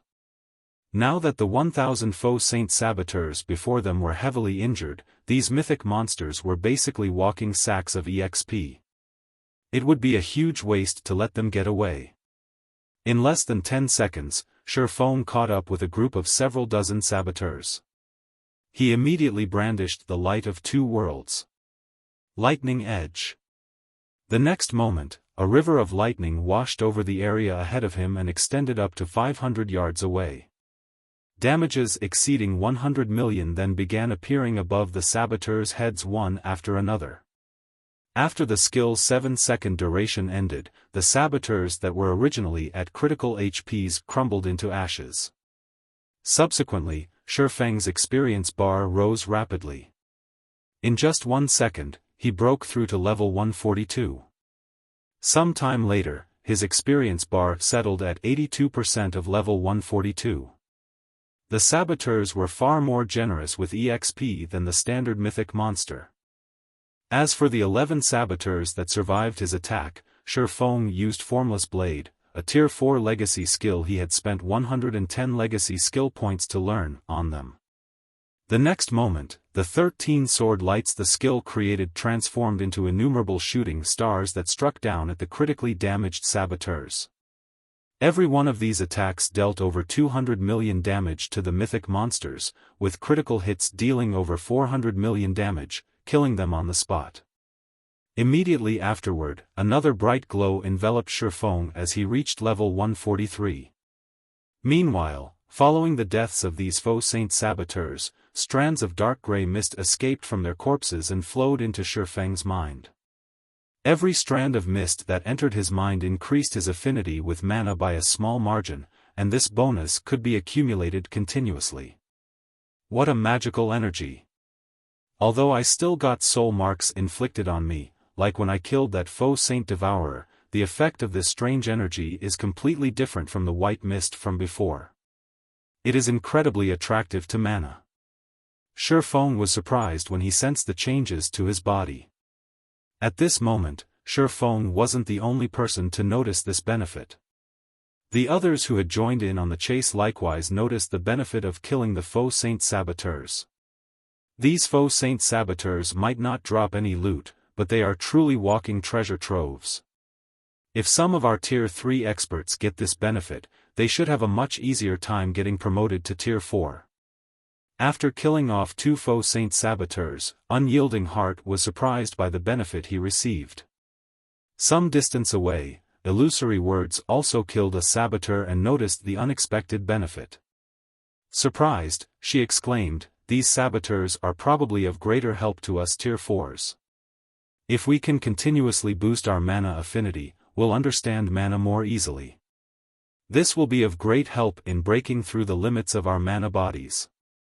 Read latest chapters at Wuxia World.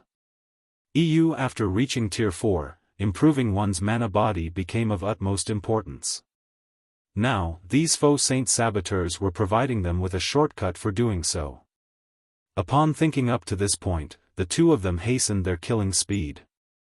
Now, they weren't just killing the saboteurs for EXP but for the sake of further improving themselves. For a time, Shifeng and the others could be seen frenziedly mowing down the fleeing faux Saint saboteurs, their levels rising rapidly. Beast Emperor, who had reached the map's border, couldn't help gnashing his teeth angrily. He had gone to great lengths to produce these faux Saint saboteurs, only for them to become leveling tools for Xiaofan and the others. At this time, he had already lost more than 300 saboteurs. If he weren't afraid of the mobile fortress's offensive capabilities, he definitely would have commanded every surviving saboteur to surround and kill Xiaofan's group. Black Flame. I'll make you pay sooner or later. Beast Emperor bellowed, a cold glint flashing in his eyes as he glared at Xiaofan, over 10,000 yards away. Meanwhile, Lu Xinglua, who sat beside Beast Emperor, also resolved to make Xiaofan pay, both in God's domain and in the real world, for today's loss. Turning to the dense mist before him, Beast Emperor commanded the several hundred faux saint saboteurs around him, attack. Shatter this damned barrier.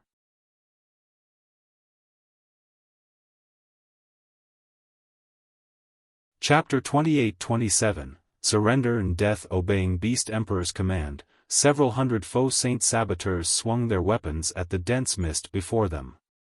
Although these saboteurs were heavily damaged, with their extraordinary techniques, they still managed to exhibit power at the mythic standard in their attacks. Boom! Every one of the saboteurs' attacks opened a tear in space upon impact, the spatial tears bringing momentary darkness to the area. When the spatial tears disappeared, though, both Beast Emperor and Lu Xinglua were thunderstruck. Impossible! Defying expectations, the saboteurs' all-out attacks not only failed to crack the barrier, but the barrier didn't even fluctuate in the slightest. It remained perfectly intact like before. 100 Ghosts' members were also surprised. Do these saboteurs not have enough power to shatter this barrier after being heavily injured? Jade Leaf wondered when she saw that the layer of mist remained dense despite the saboteurs' attacks. Being able to envelop an entire map and hinder teleportation and communication was already plenty amazing for a magic barrier. Yet, it was now revealed that this barrier could actually withstand the attacks of so many faux saint saboteurs. This was simply unbelievable. Nodding in agreement, Long Day, the golden-armored giant, said, "They probably don't have enough destructive power. Let's make a move ourselves." "It seems that is our only option," Windshadow said. Under Windshadow's manipulation, the ancient demonic serpent immediately opened its mouth and released a breath of darkness. The power of the breath attack far exceeded that of the faux saint saboteurs' attacks, the attack eradicating everything in its path. Boom! Upon collision, the space within a several hundred-yard radius of the point of impact turned into a dark void. The mist layer at that point also trembled violently, the vibrations extending several thousand yards away. Only after several seconds had passed did the mist layer revert to normal. "It's still standing?" Like Beast Emperor and Lu Xinglua, 100 Ghosts' members now had dumbfounded expressions on their faces. They couldn't believe what had just happened. After the ancient demonic serpent got promoted to Tier 4, its all-out attack had power at the entry level of Tier 5.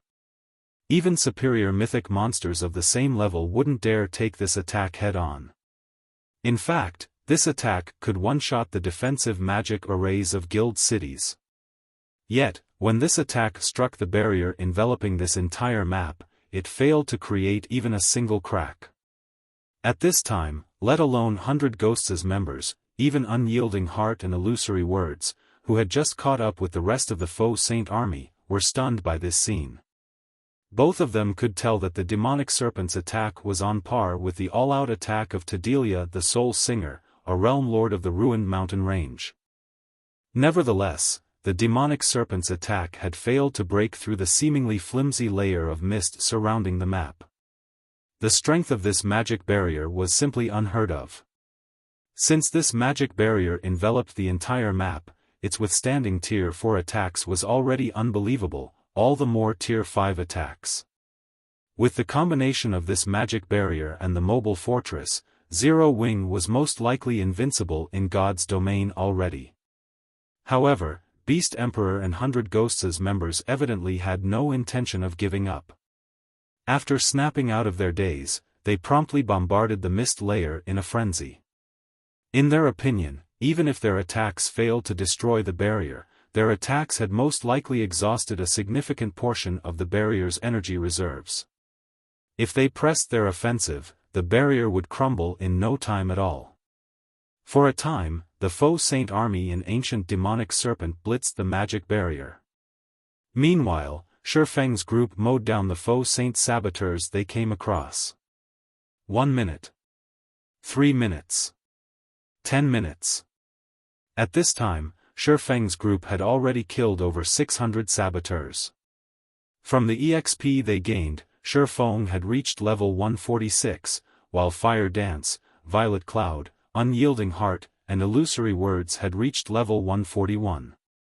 Lifeless Thorn and Solitary 9 were now at level 143.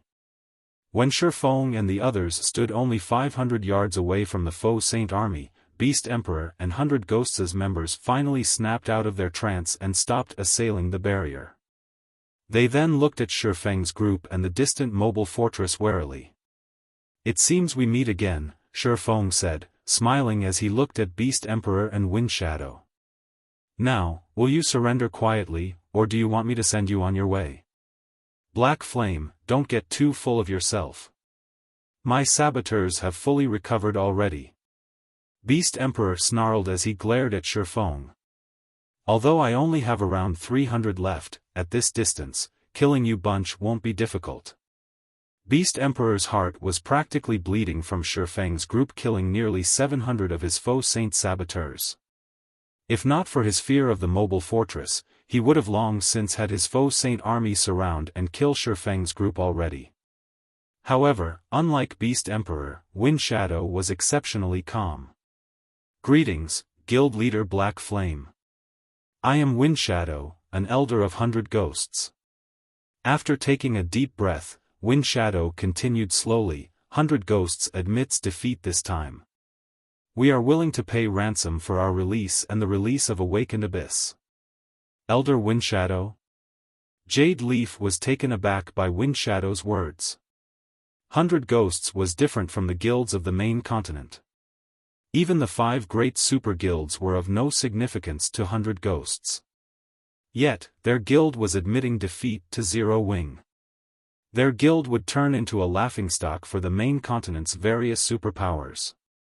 Moreover, they wouldn't have any way of explaining this humiliation to the guild's higher-ups. Beast Emperor and Lu Xinglua were also stunned by this situation. They never thought that Wind Shadow would surrender without hesitation. This would undoubtedly reduce their chances of defeating Zero Wing's forces. "Elder Wind Shadow, it seems 100 Ghosts only amounts to this much. To think you are already afraid of Zero Wing before we even start fighting," Beast Emperor ridiculed. "Lord Beast Emperor, 100 Ghosts operates by its own rules. Moreover, 100 Ghosts doesn't have much of a grudge against Zero Wing, to begin with. Our conflict simply stems from one of our juniors ignorantly offending Zero Wing in Sky Spring City. It is only right that he is punished," Wind Shadow retorted nonchalantly. "How righteous of you, Elder Wind Shadow. I am truly in awe." Beast Emperor glared at Wind Shadow. He had never thought that the man would care so little for 100 Ghosts' reputation. It was evident that Wind Shadow was trying to disassociate 100 Ghosts from him in front of Shifeng. Sneering, Beast Emperor said, "Unfortunately, Black Flame won't necessarily spare you." "That's right. I doubt Guild Leader Black Flame will let us off the hook so easily." Chuckling, Wind Shadow added, "But what if I say 100 Ghosts is willing to use a Tier 3 mana set equipment forging design as compensation? Have you lost your mind?" Beast Emperor exclaimed in shock. Beast Emperor could tell how powerful Tier 3 mana set equipment was just by looking at the Black Knights seated behind Wind Shadow. If not for their lower levels, they could most likely exhibit combat power on par with the Faux Saint saboteurs. Even without any Tier 4 players, just 100 Ghosts' possession of this Tier 3 mana set equipment would most likely be enough to deter the 5 great super guilds from clashing with it. Yet, Wind Shadow was actually using the forging design for this divine equipment as ransom? Let alone Beast Emperor and Lu Xinglua, even Shifeng was stunned by Wind Shadow's offer. Originally, Shifeng had intended to make an exorbitant demand of Windshadow. And if Windshadow refused his demand, Shifeng would kill 100 Ghosts' members. After all, now that he had the mobile fortress, nobody could threaten Zero Wing's existence. Naturally, he wouldn't need to care about making an enemy of 100 Ghosts. However, Shifeng couldn't help being moved by Windshadow's offer. Tier 3 mana set equipment was something he knew plenty about because its existence was recorded in the mana forging notes. However, the volume he owned did not include its production method. Looking at Shifeng, Windshadow asked, "May I know if you are willing to conduct this transaction, Guild Leader Black Flame?" "Okay, I agree to your offer," Shifeng said after giving the matter some thought. "However, I will need you to cooperate with my side to kill Beast Emperor's group. Also, my people must be the ones to land the killing blows on these saboteurs." Black Flame. Beast Emperor had the urge to charge forward and kill Shifeng when he heard the latter's words. "Just you wait. Sooner or later, however, before Beast Emperor could finish speaking, Shifeng, who had been standing over 400 yards away, suddenly appeared in front of him. Tier 4 Legacy Skill, Magic Light Assault. Shifeng's attack was so quick that nobody could react to it. By the time anyone realized what was going on, the light of 2 worlds had already pierced through Beast Emperor's heart. Read latest chapters at Wuxia World. BSV/BA Beast Emperor was stupefied when he saw the sword stabbed in his heart. He had never dreamed that Shifeng would take action so decisively, leaving him with no time for any of his life-saving moves. And worse, as he was losing all his HP to one attack, he noticed Shifeng holding a burning, pitch-black scroll. This pitch-black magic scroll was something familiar to dark players like Beast Emperor. It was the Tier 3 magic scroll Abyssal Curse. When activated, the scroll would lock onto a target and increase the target's death penalty by 3 to 5 times for 3 minutes. Lu Xinglua was dumbfounded at this scene. He never thought that Shifeng would have such a frightening move up his sleeve. He also never thought that Beast Emperor would die, just like that. The next moment, Shifeng drew his sword from Beast Emperor's corpse and picked up the 2 items the latter dropped. He then shifted his gaze to Lu Xinglua and smiled calmly. "Guild Leader Xinglua, it's time we settled our old debts.